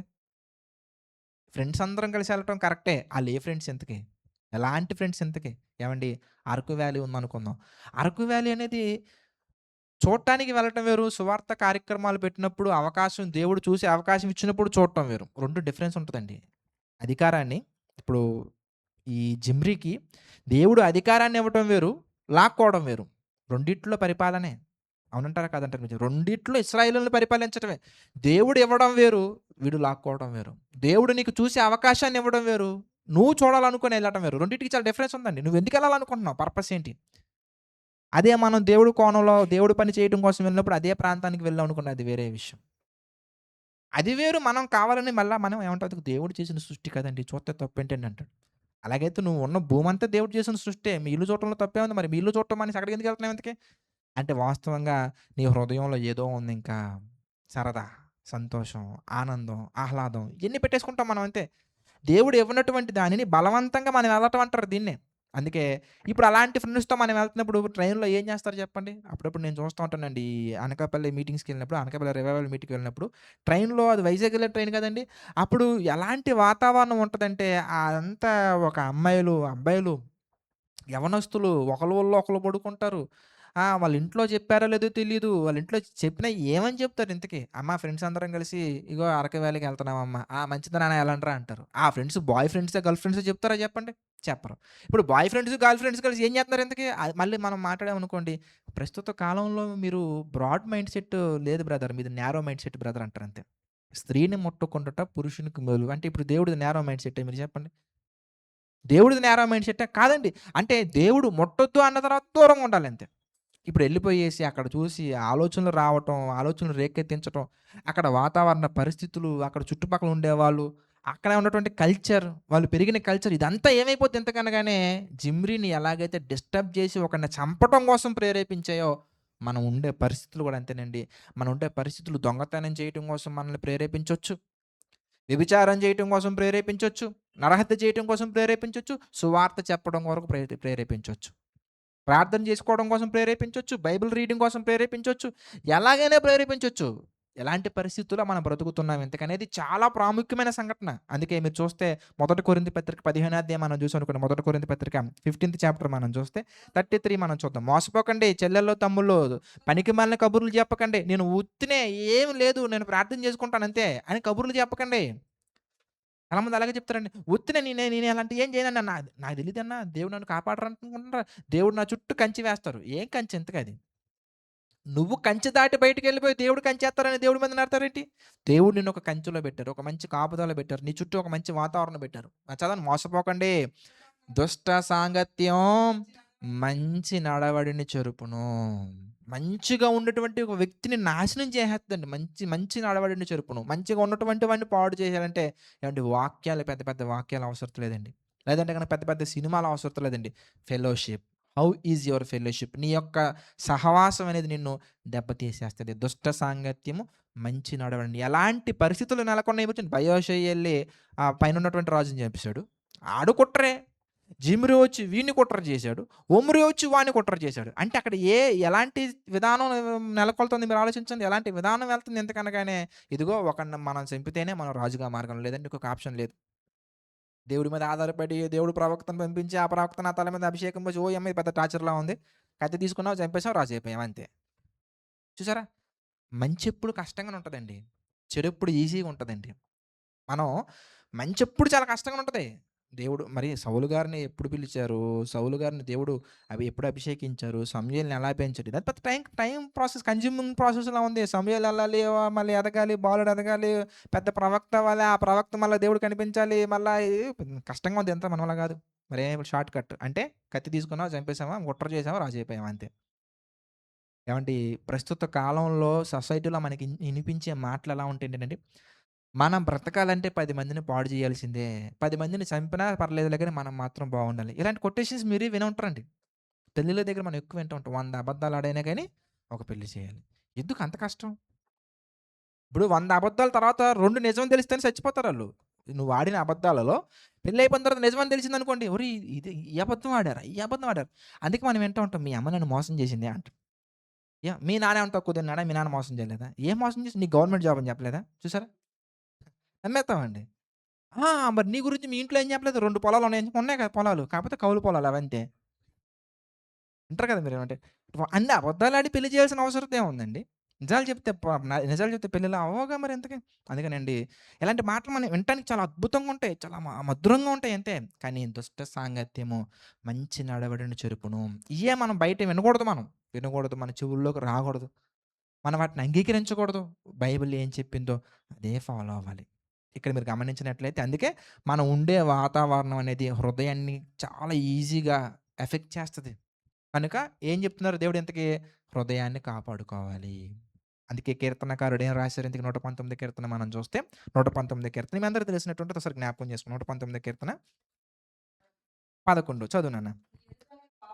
నీ ఎదుట నేను పాపము చేయకుండానట్లు నా హృదయములో నీ వాక్యమును ఉంచుకొని ఉన్నాను. నువ్వు పాపం చేయకుండా ఉండాలంటే నీ హృదయంలో వాక్యం ఉండాల్సిందే. ఇంకొక ఆప్షన్ లేదు. ఇది దేవుడు పెట్టినటువంటి ఫార్ములా దట్స్ ఇట్. అయిపోయింది. దుష్ట సాంగత్యం మంచి నడవడిని చెరుపును. ఇది దేవుడు పెట్టినటువంటి సిస్టమ్. ఇందులో తిరిగేలేదు ఇంకా. కనుక ఇప్పుడు జిమ్రియా ఎందుకు అంత ఎఫెక్ట్ అయిపోయారు ఎంతకనగానే మనం వన్ ఆఫ్ ద రీజన్స్ ఏం చెప్పుకోవచ్చు ఎంతకనగానే అతని చుట్టూ ఉన్న వాతావరణం ఎలా ఉంది ఇంతకీ కత్తి పెట్టామా, చంపామా, రాజు అయిపోయామా ఇదే పరిస్థితులన్నీ. అలాంటి అలాంటి వాతావరణం చూసి ఆయన రాజ్యమే కాబట్టి ఎళ్ళాడు. ప్రశాంతంగా అవకాశం వచ్చింది చంపేసాడు. మేబీ అనుకునుండొచ్చు కదా! మేబీ. ఏమని ఇంతకీ బయోషా గనక ఒకవేళ కత్తి పట్టుకొని చంపకపోయుంటే ఈరోజు రాజయ్యేవాడా? అవ్వదు. ఆళ్ళ కొడుకు రాజయ్యేవాడా? అవ్వదు. ఇకెప్పుడు చేతులు ముడుచుకొని కూర్చుంటే నేను కూడా ఈ రథాల దగ్గర రథాలను తోలుకుంటూ కూర్చోవడమే నా బతుకంతా. చచ్చిపోతున్నాను. వయసంతా అయిపోతుంది. కాబట్టి కత్తి పట్టాలి, ఆడిని చంపాలి, నేను రాజయిపోవాలి. పరిగెత్తాడు. ఎంతసేపు పరిపాలించాడు చెప్పండి? 7 డేస్. ఓకే. ఇక ఫోర్త్ పాయింట్. మనం విత్తిందే మనం కోస్తాం అనే దాంట్లో ఫస్ట్ పాయింట్ ఏంటి ఇంతకీ డౌటే లేదు. కన్ఫర్మ్‌గా ఏది విత్తితే అది కోస్తాం. రెండో పాయింట్ ఏంటి ఇంతకీ విత్తనం కొంచెమే ఉంటది. కోత మాత్రం విస్తారంగా ఉంటది. అందులో డౌటే లేదు. మూడోది ఏంటి ఇంతకీ మనం విత్తేటువంటి విత్తనాలనేవి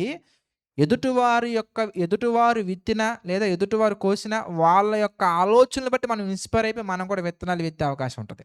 అంటే వాళ్ళ కోతలో మనం పార్టిసిపేట్ చేసేస్తాం. ఇది థర్డ్‌ది. ఫోర్త్‌ది ఏంటి ఇంతకనగానే మీరు విత్తిన తర్వాత ఆ కోసే కోత ఉంటది చూసారా? ఆ కోత అనేది మిమ్మల్ని మాత్రమే గాదు, మీకు సంబంధించినటువంటి వాళ్ళని మాత్రమే గాదులే గానీ, భవిష్యత్తు తరాలను గూడా ఎఫెక్ట్ చేస్తది. సింపుల్‌గా అర్థమయ్యేలా చెప్పాలంటే, బయేషా ఉన్నాడు. వాడెళ్లి చంపాడు. వాడు ఎవరెవరిని చంపాడు ఇంతకీ? కేవలం రాజును మాత్రమే చంపాడా? చదవండి ఆ మాట మొదటి రాజుల గ్రంథం మనం చూస్తే 15 అధ్యాయం మనం చూసామనుకోండి మొదటి రాజుల గ్రంథము 15 అధ్యాయం మనం గమనించినట్లయితే గనక 25 వచనం 25 కుమారుడైనటువంటి నాదాబు యూదా రాజైన ఆసా ఏలుబడిలో ఆ! హ్మ్. 28, 29 చూద్దామండి. రాజైన ఆసా ఏలుబడిలో 3వ సంవత్సరమందు బయెషా అతన్ని చంపి అతని మారుగా రాజాయెను. అతడు రాజు కాగానే ఇతడు యరొబోము సంతతి వారినందరినీ హతము చేసెను. ఏవండీ మనం మనం చేసేటువంటి పనుల ద్వారా కేవలం మనకు మాత్రమే ఎఫెక్ట్ కాదండి. మన చుట్టూ ఉన్నటువంటి వారికి కూడా ఎఫెక్ట్ తగులుతది. అలాగే మనం జిమ్రీ గురించి మనం ఆలోచించినా గూడా 16 అధ్యాయం మనం చూస్తే చూడండి మొదటి మొదటి రాజుల గ్రంథము 16 అధ్యాయం మనం చూసామనుకోండి. ఆ తర్వాత 10 వచనం మనం చూద్దాం. అతన్ని కొట్టి చంపి అతనికి మారుగా రాజైను. ఇది యూదా రాజైన ఆసా ఏలుబడిలో జరిగెను. సంభవించిన 11 అతడు సింహాసనాసీనుడై ఏలనారంభించిన తోడనే బయెషా సంతతి వారందరిలో ఏ పురుషుడే గాని అతని బంధువుల్లోనూ, మిత్రుల్లోనూ ఎవరైనా గాని మిగులనీయక అందరిని హతము చేసెను. చూసారా? అంటే ఇది మనల్ని మాత్రమే ఎఫెక్ట్ చేస్తదని మీరు అనుకోకండి. మన భవిష్యత్తు తరాలను కూడా ఎఫెక్ట్ చేసేత్తది. ఎంత ఎఫెక్ట్ చేత్తదయ్యా ఇంతకనగానే మనం జేసేటువంటి మనం విత్తినటువంటి ఆ పంట, పంట మనం కోసినప్పుడు ఆ రిజల్ట్ అనేది ఏ లెవెల్‌లో ఉంటది ఇంతకనగానే అది ఇంటర్నేషనల్ స్టాండర్డ్స్ కాదవి. మనం చచ్చినా గూడా అది ఆ బిరుదు లేదంటే గనక మన యాక్టివిటీ అనేది అలా రికార్డ్ అయిపోతది. సింపుల్‌గా చెప్పాలంటే ఇదే రాజుల గ్రంథం మనం గమనించినట్లయితే గనక రెండో రాజుల గ్రంథం క్షమించండి. రెండో రాజుల గ్రంథము 9 అధ్యాయము 31 వచనం మనం చూద్దాం. రెండో రాజుల గ్రంథము 9 అధ్యాయము 31 యెహూ గుమ్మము ద్వారా రెండవ రాజుల గ్రంథము 9:31 యెహూ గుమ్మము ద్వారా ప్రవేశించెను. ఆమె అతనిని చూచి ఎంత మంచి స్టేట్‌మెంటో. నీ యజమానిని చంపినవాడా? జిమ్రీ వంటి వాడా? చూసావా? మనం పొర, గాడిద, పొర, డాంకీ అంటా ఉంటాం మనం. కానీ ఇక్కడేమో జిమ్రీ వంటి వాడా? ఎందుకు? ఎవరు ఇంతకి జిమ్రీ అంటే యజమానుని చంపినటువంటి వాడు. ఇప్పుడు చెప్పండి దావీదు గారికి ఉన్నటువంటి బిరుదేంటి ఇంతకీ? దేవునికి ఇష్టానుసారుడు. అబ్రాహాముకున్న బిరుదేంటి ఇంతకీ? విశ్వాసులకు తండ్రి. జిమ్రీకున్న బిరుదేంటి ఇంతకీ? యజమానుని చంపినోడు. ఎంత మంచి సంపాదించుకున్నాడండి. అంటే మనం గూడా ఏంటి ఇంతకనగానే మనం చేసే పనులనేవి 10 మందిని ప్రోత్సహించేలా ఉండాలి. అంటే ఆ వర్క్ మనం చేసే ప్రతి యాక్టివిటీ గూడా కొంతమందిని బలపరిచేలా ఉండాలి. కొంతమందిని రక్షణలోకి నడిపించేలా ఉండాలి. అట్లా కాకుండా మనం ఇలాంటి పనులు చేశామనుకోండి, మనల్ని జూసి యువత గూడా పాడైపోయే అవకాశాలుంటాయి. అందుకే ఈ చెల్లెళ్ళకి, తమ్ముళ్ళకి నేను చెప్పేటువంటి కొన్ని మాటలనేవి నచ్చవు. కానీ వాస్తవాలేంటి ఇంతకనగానే మీ హృదయాలోచనల్లో పుట్టినటువంటి ఒక చెత్త అనేది చాలా మందిని యూత్‌ని పాడు చేసేత్తది. మీరు చెప్పేటువంటిది ఏంటి ఇంతకనగానే మేము ఎలాగే ఉంటామన్నా ఆళ్ళ కాళ్ళు మారాలన్నా అంటా ఉంటారు కొంతమంది. ఉదాహరణ డ్రెస్ సెన్స్ గురించి ఎక్కువ మనం తీసుకున్నామనుకోండి డ్రెస్ సెన్స్ గురించి. ఎప్పుడు నాకు ఈ హైదరాబాద్‌లో ట్రావెల్ చేసిన ఈ మెట్రోలో ఎళ్ళానంటే గనక నాకొక ఒక తలనొప్పొచ్చేత్తది ఫస్టు. అందుకే 90% నేను మెట్రోలో ఎళ్ళకపోవడానికి కారణాలున్నాయి. అసలు మెట్రో అని కాదు. మామూలుగా మనం జర్నీ చేసామనుకోండి, ఎట్లా ఉంటున్నారు ఎంతకనగాని అదొక రకంగా. వాళ్ళ పేరెంట్స్ ఎలా ఒప్పుకుంటున్నారా? ఆళ్ళ పేరెంట్స్ ఎలా యాక్సెప్ట్ చేసేస్తున్నారా? లేదా వాళ్ళ ఇంట్లో ఒక రకంగా ఇక్కడ ఒక రకంగా ఉంటున్నారా? తెలీదండి. చాలామంది అబ్బాయిలు అలాగే చూస్తా ఉంటారు. వీళ్ళు కూడా అది కోరుకుంటారేమో తెలీదు నాకు. వాళ్ళ ఆలోచనలు కంప్లీట్‌గా చెప్పలేనులే గానీ, వీళ్ళ డ్రెస్ సెన్స్ అనేది అంటే వీళ్ళ హృదయంలో వచ్చింది. సినిమాలో అలాగ ఉంటున్నారని వచ్చిందో, లేదంటే గనక చుట్టుపక్కల వాళ్ళు అలాగ ఉంటున్నారు అని వచ్చిందో, లేదంటే అది reasons what ever the reason. కానీ వీళ్ళు అలా బయటకొచ్చారు. అంటే ఆళ్ళ హృదయంలో వచ్చినటువంటి ఆలోచనను విత్తారు. ఆ కోరికలనేవి, ఆలోచనలనేవి నేను కూడా పబ్లిక్‌లో ఇలా తిరగాలి, ఇలా ఉండాలని వచ్చింది. వచ్చినప్పుడు వీళ్ళని చూసి ఎంతమంది డిస్టర్బ్ అవుతున్నారని మీరు ఆలోచించండి. అందరూ పవిత్రతతోటి, పూర్ణ పవిత్రతతోటి నా అక్క, నా చెల్లి అని చూస్తున్నారా? మా అమ్మ అని చూస్తున్నారా మీరు చెప్పండి? మరలా ఎలా ఉంటాయి ఇంతకనగానే వీళ్ళ స్టేట్మెంట్స్ ఎలా ఉంటాయంటే, "అమ్మాయిలు ఎలాగైనా ఉండొచ్చండి, అబ్బాయిలు మారాలండి" అంటారు. సింపుల్‌గా ఈ మధ్య కాలంలో నేను ఎక్కువ వినేది ఏంటి ఇంతకనగానే, "ఇలాంటి నారో మైండ్‌తో బతకూడదండి" అంటారు. వాస్తవంగా చెప్పాలంటే అది నారో మైండ్. బ్రాడ్ మైండ్ ఏంటి ఇంతకనగానే, నా కుటుంబం. ఒక ఒక అమ్మాయి వాళ్ళ ఫాదర్ దగ్గర అలా తిరుగుతదా మీరు చెప్పండి? వాళ్ళ అన్నయ్య దగ్గర అలా తిరుగుతదా మీరు చెప్పండి? వాళ్ళ భర్త దగ్గర మాత్రమే అలా ఉంటారు. అది నా కుటుంబం అనే బ్రాడ్ మైండ్ వచ్చినప్పుడు ఈ భారతదేశం నా నా మాతృభూమి, భారతీయులందరూ నా సహోదరులు అనేటువంటి బ్రాడ్ మైండ్ నీకొచ్చినప్పుడు ప్రపంచం నేను పుట్టినటువంటిది, ప్రపంచమంతా నా సహోదరులు, నా సహోదరీమణులు ఇలాంటి బ్రాడ్ మైండ్ వచ్చినప్పుడు ప్రతి ఒక్కరిని కూడా రక్షించుకోవాలి, కాపాడుకోవాలని చూస్తారు. ఏ అక్క కూడా వాళ్ళ తమ్ముడు ఎవరినో పాడు చేయాలని కోరుకోదు. ఏ చెల్లి కూడా వాళ్ళ అన్నయ్య ఎవరినో పాడు చేయాలని కోరుకోదు. ఏ అక్క, ఏ చెల్లి కూడా తన తోబుట్టువులు జైల్లోకెళ్ళాలని కోరుకోరు. ఎందుకంటే ఆళ్ళు రక్త సంబంధికులు. తమ్ముడు, చెల్లి. అలాంటి మనసున్నప్పుడు అలా అబ్బాయిలు కూడా ఉండాలి. ఈమె నా చెల్లి, ఈమె నా అక్క, ఈమె నా సోదరి, ఈమె నా తల్లి, ఈమె నా పిన్ని. ఇలాంటి ఆలోచన భావం తమ్ముళ్ళకి అబ్బాయిలకుండాలి, అమ్మాయిలకుండాలి. కానీ ప్రతి ఒక్కరు కూడా ఏమి విత్తుకుంటున్నారు ఇంతకనగానే, మనం చేసేటువంటి యాక్టివిటీస్ ద్వారా ఆ కోత మనం మనం మన ప్రవర్తన అనేది, ఈ కోత అనేది చాలా మంది జీవితాలను ఎఫెక్ట్ చేసేస్తుంది. ఎలాగైతే 'జిమ్రీ' గారి లైఫ్ అనేది ఎలా ఎఫెక్ట్ చేసిందో 'ఒమ్రీని', 'బయోషా' లైఫ్ అనేది ఎలాగైతే ఈ 'జిమ్రీని' ఎఫెక్ట్ చేసిందో, మనల్ని గూడా వేరేవి ఎఫెక్ట్ చేసే అవకాశాలుంటాయి. అందుకే మన వ్యక్తిగత ప్రవర్తన అనేది మనకు సంబంధించింది. మనం బాగున్నామండి, ఎదుటిలో ఎలా ఉంటే నాకెందుకు అనే ఆలోచనలోకెళ్ళిపోకూడదు. నువ్వు చేసేది మంచయినప్పుడు అలా ఆలోచించండి పర్ఫెక్ట్. మనం మంచి చేస్తున్నామండి. మనం మంచి చేస్తున్నప్పుడు ఎదుటోడు 100 మాటలంటాడు. వాటిని మనం కేర్ చేయాల్సిన అవసరం లేదు. కానీ నువ్వు చేసే నీ డ్రెస్ సెన్స్ వల్ల, నీ మాటల వల్ల, నీ వ్యాపారం వల్ల, నీ యొక్క యాక్టివిటీస్ వల్ల కొంతమంది కుటుంబాలు పోతున్నాయి. కొంతమంది నాశనం అయిపోతున్నారు. అప్పుడు అలాంటి వ్యాపారం తప్ప నీకు ఇంకొక వ్యాపారం లేదా? కొంతమంది చూడండి సారా కాస్తా ఉంటారు. సారా కాసి కొంతమంది కుటుంబాలను పాడు చేసేస్తుంటారు. నాకు ఈ వృత్తే వచ్చండి అంటూ ఉంటారు. ఎందుకు వేరేది నేర్చుకో.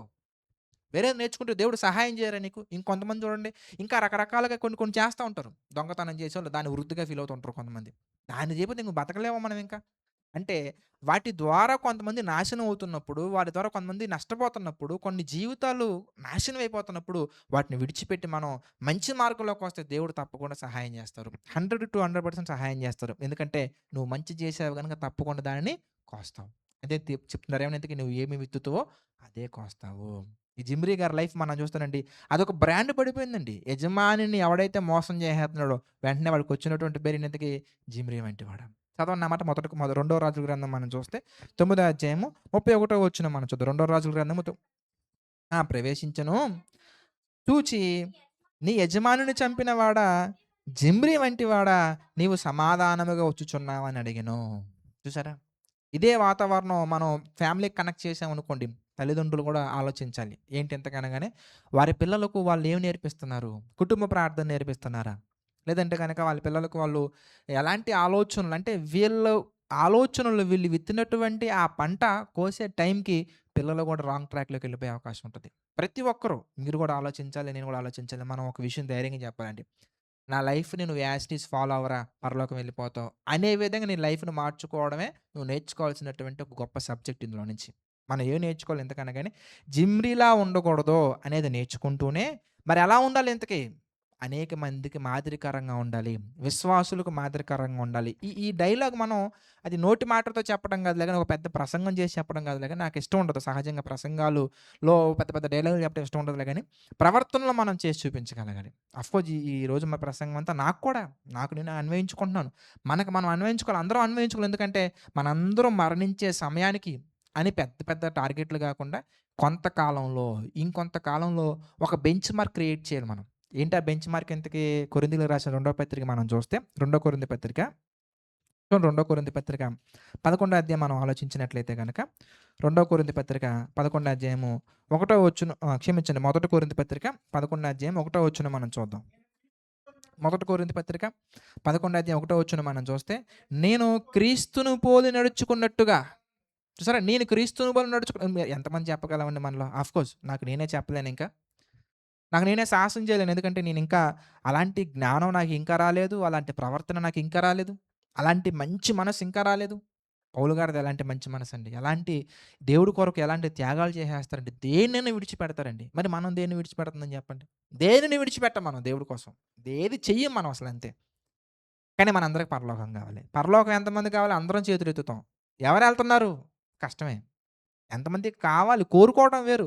దాని కొరకు ప్రయాసపడటం వేరు. పరిగెత్తారండి పౌలు గారు. ఆ డైలాగ్ చూడండి ఎంత బ్యూటిఫుల్‌గా ఉందంటే గనకనే అది నిజంగా చెప్పాలంటే నరాల్లో నుంచి మనకేం రావాలంటే గట్స్ రావాలి.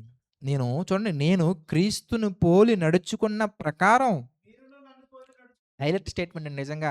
అది మనందరికీ గూడా ఒక ఎయిమ్. మనం చిన్నప్పుడు ల్యాబుల్లో ఎక్స్‌పెరిమెంట్‌లు చేసినప్పుడు రాస్తాం. ఎయిమ్ ఏంటి ఇంతకి? టు అచీవ్ తైకాల రబ్బర్ అంటాం అంతే. అంటే మనం గంట ప్రయోగాలు చేసి ఏం చేస్తామంటే తైకాల రబ్బర్‌ని సృష్టించాలాడ. మీరు చేయలేదా చిన్నప్పుడు? తైకాల రబ్బర్ ఉంటది గదా! అంటే మనందరం ల్యాబ్‌లో పరిశోధనలు చేసి అదేసి, ఇదేసి మొత్తానికి ఒక రబ్బర్‌ని తీసుకురావాలి బయటికి. లైఫ్‌కి సంబంధించినటువంటి ఎయిమ్ ఏంటి ఇంతకి? క్రీస్తును పోలి నడుచుకొని ఇంకొంతమందికి నా లైఫ్ నువ్వు ఫాలో అయిపో పరలోకం వెళ్ళిపోతావు అని జెప్పాలి. అని నేను చెప్పలేనులెండి ప్రస్తుతానికి. కానీ చెప్పాలి. చనిపోయేలోపు ఈ స్టేట్‌మెంట్ మనం ఫుల్‌ఫిల్ చేయగలగాలి. నేను క్రీస్తుని పోలి నడుచుకున్న ప్రకారంగా మీరు కూడా ఏం చేయాలి ఇంతకి? నన్ను పోలి నడుచుకోండి ఎళ్ళిపోతారు పరలోకం అంతే. ఆ డైలాగు ఎవరన్నా చెప్పారనుకోండి నీ గురించి చెప్తున్నప్పుడు, నేను క్రీస్తుని పోలి నడుచుకున్న నువ్వా? అంటాం అంతే. ఎందుకు? ఎవరు చెప్పలేరా ఆ డైలాగు? మీరు చెప్పండి చూద్దాం. నేను రిఫరెన్స్‌లు ఇస్తా టక టక. ఆఫ్‌కోర్స్ నేను చెప్పినయి మీరు తీస్తారు. నాకు తెలుసు ఆ విషయం. ఆ! మీరు చెప్పారనుకోండి వెంటనే చెప్పండి. ఏ రిఫరెన్స్ ప్రకారం నడుచుకున్నావు? క్రీస్తుని పోలి నడుచుకున్నావు చెప్పండి. పౌలు గారనుకోండి యేసు ప్రభువులా కనపడతారండి. పౌలు గారి మాటలు గాని, ఆలోచనలు గాని, ఆయన విధానం గాని, త్యాగాలు గాని అన్నీ విడిచిపెట్టారండి. మీరు దేన్ని విడిచిపెడతారు? ప్రభువు కోసం ఏమి విడిచిపెట్టరండి. ప్రభువు కొరకు ఫిజికల్‌గా మీరు దేన్ని విడిచిపెట్టరు. మెంటల్‌గా దేన్ని విడిచిపెట్టరు. స్పిరిచ్యువల్‌గా అసలు విడిచిపెట్టరు. పాపాన్ని విడిచిపెట్టేయాలి. పాపానికి సంబంధించినటువంటి ఫిజికల్ థింగ్స్ అన్నీ మన దగ్గర ఉండకూడదు. ఏమి ఉండకూడదు మన దగ్గర. చూడండి ఫిలిప్పి పత్రిక చూసి క్లోజ్ చేసుకుందాం. ఫిలిప్పీలకు రాసిన పత్రిక మూడో అధ్యాయం మనం చూస్తే ఫిలిప్పీలకు రాసిన పత్రిక మూడో అధ్యాయము ఫిలిప్పి పత్రిక మూడో అధ్యాయము 10వ వచనం మనం చూద్దాం. 10వ వచనం మనం ఏ విధముగానైనా నిజంగా ఇదండి మీలో ఉండాల్సింది. యేసుక్రీస్తు వారిలో కనబడతదండి ఈ డైలాగ్. ఏ విధముగానైనా తండ్రి యొక్క ప్రణాళిక నెరవేర్చాలి. ఏంటి తండ్రి ప్రణాళిక ఏంటి ఇంతకి? ఆయన రక్తాన్ని అందరికీ ఇవ్వాలి. అంతే కదండీ! తండ్రి ప్రణాళిక యేసుక్రీస్తు వారి పట్ల ఏంటి ఇంతకి? క్రీస్తు రక్తంలో ప్రతి ఒక్కరు కడగబడాలి. అంటే యేసు ప్రభువారు ఎలా బ్రతకాలి ఇంతకి? పరిశుద్ధంగా బ్రతకాలి. ఈ భూమి మీద పాపం చేయకుండా బ్రతకాలి. ఇప్పుడు యేసు ప్రభువారు అలా బ్రతకడానికి ఏం చేశారు ఇంతకనగానే? ఎంతోమంది విడిచిపోయారు యేసు ప్రభువారిని. 12 మందే మిగిలారు. ఆ 12 మందిలో మళ్ళీ ఒకడు దొంగ. వాడు దొంగ అని తెలిసినా దగ్గర తీసుకున్నారు. చూసారా? అలాగే యేసుక్రీస్తు వారు ఎన్నో, ఎన్నో అంటే తలవాల్చుకున్నట్టుకు కనీసం స్థలం కూడా లేదని చెప్పారు. నక్కలకు బొరియ గలదు. ఆకాశ పక్షులకు గూడు గలదు. కానీ మనిషి కుమారుడు తలదాచుకోవడానికి ప్లేస్ లేదండి. అలాంటి పరిస్థితుల్లో కూడా ఎక్కడా వెనకడుగు వేయలేదండి. ఆయనని తల మీద ముళ్ళ కిరీటం పెడతారని తెలుసు. కాళ్ళకు మేకులు కొడతారని తెలుసు. చేతులకు మేకులు కొడతారని తెలుసు. ఏవండీ? ఈరోజు చర్చికొచ్చారంటే మీ ఫోన్‌లు లాగేసుకుంటాం అని తెలిసి వస్తారా చెప్పండి? ఈరోజు ఆరాధనకి ఎవరైతే వచ్చారో ఆళ్ళందరి దగ్గర ఫోన్‌లు లాగేసుకుంటూ చర్చ్ కన్‌స్ట్రక్షన్ ఉంది గదా! ఆ ఫోన్‌లన్నీ అమ్మేద్దాం అనుకుంటున్నారంటే వస్తారండి. నెక్స్ట్ వీక్ వస్తాంలెండి అంటాం. అంతే కదా! ఎవరెవరైతే వస్తున్నారో ఆళ్ళందరి దగ్గర వాల్యుబుల్ జ్యువెల్లరీ తీసేసుకుంటున్నారండి చర్చ్ కన్‌స్ట్రక్షన్ కోసం అంటే ఇంకంతే అడ్రెస్ ఉండవు. అలా కాదండి. పౌలు గారు అలా కాదు. ఏ విధము చేతనైనా, ఏ విధముగానైనా మృతులలో నుండి నాకు పునరుద్ధానము కావాలనని ఆయన మరణ విషయములో సమానుభావము గలవాడనై ఆయనను ఆయన పునరుద్ధాన బలమును ఎరుగు నిమిత్తము ఆయన శ్రమలలో పాలువాడగటెట్టుదో ఎరుగు నిమిత్తము సమస్తమును నష్టపరుచుకొని వాట్ అంటే అధికారాన్ని పెంటతో సమానంగా ఎంచుకున్నారండి. పక్కన పడేశారు అంతే. ధనాన్ని పెంటతో సమానంగా ఎంచుకున్నారు. పక్కన పడేశారు అంతే. బంధాలని, బంధుత్వాలని పెంటతో సమానంగా ఎంచుకున్నారు. పక్కన పడేశారండి. ప్రతి దాన్ని పెంటతో సమానంగా ఎంచుకొని అట్లా, అట్లా విడిచిపెట్టేసి తండ్రి కోసం కష్టపడినటువంటి గొప్ప వీరుల్లో పౌలు గారు మనకు కనబడతారు. అందుకే ధైర్యంగా చెప్తున్నారు ఏమని ఇంతకీ? నేను క్రీస్తుని పోలి నడుచుకున్న ప్రకారంగా మీరు కూడా నన్ను పోలి నడుచుకోండి. అలా మనం చెప్పగలిగేలా మనం విత్తాలండి అన్నీ. అందుకే మోసపోకండి. ఇప్పుడు ఒక చిన్న కాన్సెప్ట్ చెప్పి క్లోజ్ చేసేస్తాను. ఆ! మనకి 24 గంటల టైం ఉందండి. 24 గంటల టైం నీకుంటే నువ్వు 24 గంటల టైంలో ఏం విత్తుతున్నావు? ఒక చిన్న క్వెషన్ చేసుకొని క్లోజ్ చేసుకుందాం. ఏం విత్తుతున్నావు? మనకి 24 గంటల టైం ఉంటే 8 గంటలు పడుకున్నారనుకోండి. అంటే ఈ మధ్య కాలంలో వచ్చేటువంటి కాలిక్యులేషన్స్ అన్నీ అలాగే కనబడుతున్నాయి. 7 అవర్స్ గాని, 8 అవర్స్ గాని పడుకోవాలని. సరే తీసేద్దాం 8 గంటలు. మిగిలిన 16 గంటలు ఏం చేస్తున్నారు? బ్రష్ చేస్తున్నారనుకుందాం. దేనికోసం బ్రష్ చేస్తున్నారు ఇంతకీ? టక టక బ్రష్ చేసేసి బైబిల్ చదవాలి అనే ఆలోచనతో బ్రష్ చేస్తున్నారా? అప్పుడు అదేం విత్తుతున్నారు ఇంతకీ? మంచిదే. టక టక బ్రష్ చేసేసి ఆఫీస్‌కెళ్ళిపోవాలి. ఆ! Very good. అంటే ఆఫీస్ కోసం బ్రష్ చేస్తున్నాం. బైబిల్ చదవటం కోసం కాదు. ఓకే. పక్కనెట్టండి కొంసేపు. ఇంతకి ఆఫీస్‌కెందుకెళ్తున్నాం? పోనీ అదన్నా దేవుడి కోసం ఉందో ఆలోచిద్దాం. స్నానం జేయాలి. ఎందుకు స్నానం జేయాలి? బైబిల్ చదువుకోవడం కోసం స్నానం జేయాలి. ప్రార్థన చేయడం కోసం స్నానం జేయాలి. సువార్తకెళ్తున్నాం కాబట్టి స్నానం జేయాలి. ఉంటదా? లేదు. ఆఫీస్‌కెళ్ళాలి కాబట్టి స్నానం జేయాలి. Very good. మంచిది. ఇంతకి ఆఫీస్‌కెందుకెళ్తున్నారు ఇంతకి? డబ్బులు సంపాదించాలి. ఈ డబ్బులు దేనికి ఇంతకి? లేదా పొలం పనికెళ్ళాలి. ఎందుకు ఆ పొలం పని చేయాలి ఇంతకి? మీరు ఆలోచించండి. ఈ 16 గంటలలో నువ్వు చేసే యాక్టివిటీ అనేది దేనికి కనెక్ట్ అవుతుంది? మరలా చెప్తున్నానండి. దాన్నేమంటారు నెలలో మనం కష్టపడిపోయి ఆ నెల నెల చివరిలో వచ్చేసి దశంభాగం అంటారు బయట సహజంగా. ఏవండీ? దశంభాగం అంటూ ఉంటారు. వింటా ఉంటాం మనం పేర్లనేవి. అది పాత నిబంధన కాలం. దశంభాగం అనే కాన్సెప్టు పాత నిబంధన కాలంలో మనకు కనబడతది. కొత్త నిబంధన కాలంలో ఇవ్వాల్సిన దశంభాగం కాదు. నీ దేహం ఇచ్చేయాలి దేవుడికి. అనగా నీవు దేవుని కోసం కష్టపడాలి. నీ నీ అవయవాలన్నీ దేవుని పనిలో ఖర్చు కావాలి. మనం అలా ఖర్చు చేయమండి. మరలా అక్కడికెళ్ళిపోతాం మనం. మళ్ళా నెలలో ఒక ఎంతో మనకొచ్చే డబ్బుల్లో కొంత దేవుడికిచ్చేసి హమ్మయ్య! దేవుడు పని చేశానని ఫీల్ అయిపోతున్నారా? అప్పుడు పౌలు గారి స్టేట్‌మెంట్, మీ స్టేట్‌మెంట్ పక్కన పెట్టండి. నా ఉద్దేశం ప్రకారంగా ఏవండీ? నా నా అభిప్రాయం ప్రకారంగా మీకు పెద్ద పెద్ద సబ్జెక్ట్ ఏం లేదండి మీ బుర్రలో. బైబిల్ గురించి కాదు నేను చెప్తున్నాను మామూలుగా. ఇప్పుడు ఎంబీబీఎస్ కావచ్చు, బీటెక్ కావచ్చు, డిగ్రీ కావచ్చు, మావోడు పీహెచ్‌డీ కావచ్చు. మన దగ్గర పెద్ద పెద్ద సబ్జెక్ట్ ఏం లేదండి. మహా అయితే ఎంబీబీఎస్, మహా అయితే పీహెచ్‌డీ, మహా అయితే ఐఏఎస్ అంతకంటే పెద్ద సబ్జెక్ట్ లేదు. ఆ సబ్జెక్ట్‌తో నువ్వు ఎంత సంపాదించగలవు ఇంతకీ? ఎంతో మొత్తానికి 1,00,000 అనుకుందాం. ఒక రోజుకి 1,00,000 అనుకుందాం. అంత లేదులే అనుకుందాం. కానీ పౌలు గారికి దేవుడిచ్చినటువంటి గిఫ్ట్ ఎంత పెద్దదో మీకు తెలుసా? ఎంత పెద్ద గిఫ్టా ఎందుకనగానే కొంచెం కొంచెం డాక్టర్ కోణంలో మనం ఆలోచిద్దాం. డాక్టర్స్, నర్సులు ఎక్కువున్నారుగా మన దగ్గర. ఆ కోణంలో మనం ఆలోచిస్తే ఈళ్ళు ఇప్పుడు మన చెల్లి హాస్పిటల్‌లో వర్క్ చేస్తే మహా అయితే ఒక 30,000 ఇస్తారు నెలకొచ్చి. 30,000 ఏం జేస్తారు చెల్లి ఇంతకనగానే పెద్ద పెద్ద సర్జరీలు ఏం చేసేది చెల్లి. చెల్లి ఏం జేస్తారు ఎందుకనగానే అక్కడ ఉన్నటువంటి హాస్పిటల్‌లో సర్జరీ చేసినటువంటి వాళ్ళకి పోస్ట్ రికవరీ దగ్గర హెల్ప్ చేయడమో ఇంకేదో చేస్తారు మొత్తానికి. కానీ పౌలు గారికున్నటువంటి స్కిల్ లేదా పౌలు గారికి దేవుడిచ్చినటువంటి వరం, ఇప్పుడు ఈ చెల్లికి ఎలాగైతే దేవుడు వరం ఇచ్చారో, ఈ చెల్లికి ఎలాగైతే వరం ఇచ్చారో, లేదా మన లైవ్‌లో ఇనేటువంటి వాళ్ళుంటారు కొంతమంది డాక్టర్స్. వాళ్ళకి దేవుడు ఎలాగైతే వరం ఇచ్చారో, వైద్యం చేయటం అనే ఒక వరం. ఈ వరం ఉన్నటువంటి మనం దేవుడి కోసం ఏం చేస్తున్నాం ఇంతకనగానే వచ్చినటువంటి డబ్బుల్లో కొంత ఇవ్వటమో, లేదంటే గనక అప్పుడప్పుడు చర్చిలో ప్రత్యక్షం అవ్వటమో, లేదంటే నెలకోసారి కనిపించడమో చేస్తా ఉంటాం మనం. ఏంటి మనం కొంత 30,000 సంపాదించే సంపాదనకి అంత బిజీ అయిపోతాం మనం. ఎంత సంపాదిస్తాం నెలకి మహా అయితే 30 లేదా 40 ఒక 50 యేసుకుందాం పోనీ. పర్ మంత్ 50 సంపాదిస్తేనే 50,000 సంపాదిస్తే నువ్వు అంత బిజీ అయిపోతే దేవుడి పని చేయటానికి, మరలా మనం ఏం చెప్తుందండి సింపుల్‌గా, "ఏవండీ నాకొచ్చే ధనంలోనండి ఇంత దేవుడికి ఇచ్చేత్తన్నానండి" అంటాం. అబ్బా! నువ్వేదో పెద్ద త్యాగం చేసేసినట్టుగా. అండి. కానీ పౌలు గారి గురించి మీరు ఆలోచించారనుకోండి, మైండ్ పోతదండి. ఎలాగో చెప్పమంటారా? అపోస్తలుల కార్యాలు మనం చూస్తే అంటే దేవుడికి డబ్బే కావాలి అనే ఆలోచన ఒకవేళ మీకుంటే కాదండి. తప్పు.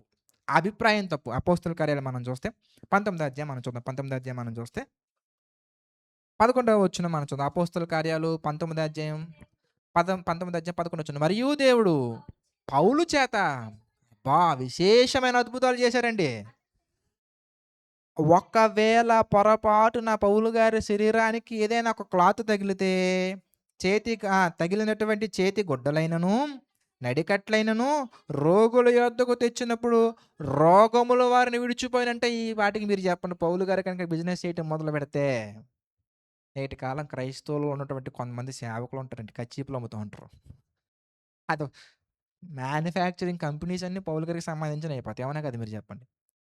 పౌలు గారు ఇట్లా అనుకుంటే చాలు అయిపోయింది అది. దానికి అదొక కర్చీఫ్. స్వస్థత కర్చీఫ్ అనుకోవచ్చు దాన్ని కొంతసేపు. చేతి గుడ్డలైనను, నడికట్లైనను రోగుల దగ్గరికి తెచ్చి నెత్తి మీద దబేమని కొట్టాల్సిన అవసరంలా. కొట్టాలా? తెస్తే చాలంట. అయిపోయింది. ఏవండీ ఇప్పుడు చెప్పండి పౌలు గారు బిలియనీర్ అయిపోతారు. అవునా కదా! బిలియనీర్, ట్రిలియనీర్ అంతకంటే పెద్ద పెద్దయి అయిపోతారు. But that is not for God. అది దేవుడికి కాదు కావాల్సింది. దేవుడికి ఏం కావాలి ఎందుకనగానే మనం కావాలి. అందుకే పౌలు గారు ఏం చేశారు ఇంతకీ కనీసం రెప్ప ఇట్లా కూడా చూడలేదు. డబ్బు వైపు కనీసం పౌలు గారు ఇట్లా కూడా చూడలేదండి. అవసరమైతే ఆకలిగొన్న సందర్భాలు మనకు కనబడతాయి పౌలు గారు. చూడండి కొరింథీయులకు రాసిన రెండో పత్రిక మనం చూస్తే రెండో కొరింథీ పత్రిక 11 అధ్యాయం. రెండో కొరింథీ పత్రిక 11 అధ్యాయం మనం చూస్తేనండి 27వ వచనం చూద్దాం. రెండో కొరింథీ పత్రిక 11:27 ప్రయాసముతోను, కష్టముతోను, తరచుగా జాగారములతోను, ఆకలి దప్పులతోను ఇంత అవసరత ఏమొచ్చిందండి పౌలు గారికి. ఆకలిగా ఉండాల్సిన అవసరత వచ్చింది. ఎందుకంటే ఆయన వ్యూ అంతా గూడా ప్రభువుని రిఫ్లెక్ట్ చేయడం పెట్టుకున్నారు తప్ప, డబ్బును సంపాదించడం ఎక్కడా పెట్టుకోలేదు. ఎందుకంటే అది అవసరం లేదు. తండ్రికి మన ఆలోచన కావాలి, మన కష్టం కావాలి. మనం ఎలాంటోళ్ళం ఇంతకనగానే డబ్బులిచ్చేసి చేతులు దులిపేసుకుంటామండి. ఇంకొంతమంది ఆలోచన ఎలాగో కష్టపడట్లేదుగా డబ్బులు గూడా ఇవ్వను అనుకుంటారు కొంతమంది. ఎలాగో కష్టపడట్లేదుగా డబ్బులు గూడా ఇవ్వను అనుకుంటారు. ఇక అది మీ విజ్ఞత అది అంతే. ఎందుకంటే దేవుడికి కావాల్సిందేంటి ఇంతకనగానే నువ్వు దేవుడి పనుల్లో ఖర్చవ్వాలి. అదే ఆయనకి కావాల్సినటువంటి కాన్సెప్ట్. అర్థమైందా? దశమ భాగం ఇచ్చి చేతులు దులుపుకోవటం, లేదా కొంత ఇచ్చి చేతులు దులుపుకోవటం, "అమ్మేయ్ నేను పరలోకం వెళ్ళిపోతాను" అనుకోవటం. నేను అలాంటి మోసాలు చేయలేను మిమ్మల్ని. మోసం చేయను గూడా. అవసరం లేదు. దేనికి ఇంతకనగానే దేవుడికి మీరు కష్టపడటం గావాలి. ఆ రాంగ్ ఇంటెంట్స్‌లో నుంచి బయటికి రండి కొంతసేపు. ఎంత ఇచ్చాను గదా! ఇక అవసరం లేదు అనుకునే ఆలోచనలో నుంచి బయటికి రండి. మనందరం గూడా దేవుని కోసం ఎలా కష్టపడాలి ఎంతకనగానే పౌలు గారిని పెట్టుకోండి ఒక మార్క్. పౌలు గారు ఎలా కష్టపడారు ఎందుకంటే సమస్తాన్ని నష్టపరుచుకొని, పెంటతో సమానంగా ఎంచుకొని పరిగెత్తారండి. ఎలా పరిగెత్తారు ఇంతకీ మీరు చూసారు. నేను క్రీస్తుని పోలి నడుచుకున్న ప్రకారముగా మీరు నన్ను పోలి నడుచుకోండి. ఆ స్టేట్మెంట్ మీరు చెప్పాలని నేను కోరుకుంటున్నాను. చెప్పడం అంటే ఏముందిలే చెప్పేత్తారులే అది గాదు. చూపించి, బ్రతికి, ఎక్కడా గూడా పాపాన్ని ప్రేమించకుండా, పాపానికి అవకాశాన్ని ఇవ్వకుండా, ప్రవర్తనలో చూపించి అప్పుడు చెప్పాలి. ప్రార్థన చేసుకుందాం. ప్రతి ఒక్కరు తలలోంచి ప్రార్థనలో ఏకీభవించండి. ప్రేమగల తండ్రి, దయగల దేవ, ఎన్నో లోతైన విషయాలను వాక్యానుసారంగా ధ్యానించడానికి దీనులమైనటువంటి మా అందరికి మీరు సహాయం చేశారు. అందుని బట్టి మీకే కృతజ్ఞతాస్తుతులు చెల్లించుకున్నాము తండ్రి. దేవా మీ చిత్త ప్రకారంగా బలపరచండి. మీ చిత్త ప్రకారంగా తండ్రి నడిపించండి. తర్వాత జరగబోయే సెషన్స్‌లో కూడా తోడుగా ఉండండి తండ్రి. చక్కటి లోతైన జ్ఞానాన్ని తండ్రి మాతో మాట్లాడినందుకు మీకే కృతజ్ఞతాస్తుతులు చెల్లించుకుంటూ మా ప్రభువును, రక్షకుడైనటువంటి యేసుక్రీస్తు వారి పేరిట ఈ ప్రార్థన అడిగి వేడుకొనుచున్నాము తండ్రి. ఆమేన్.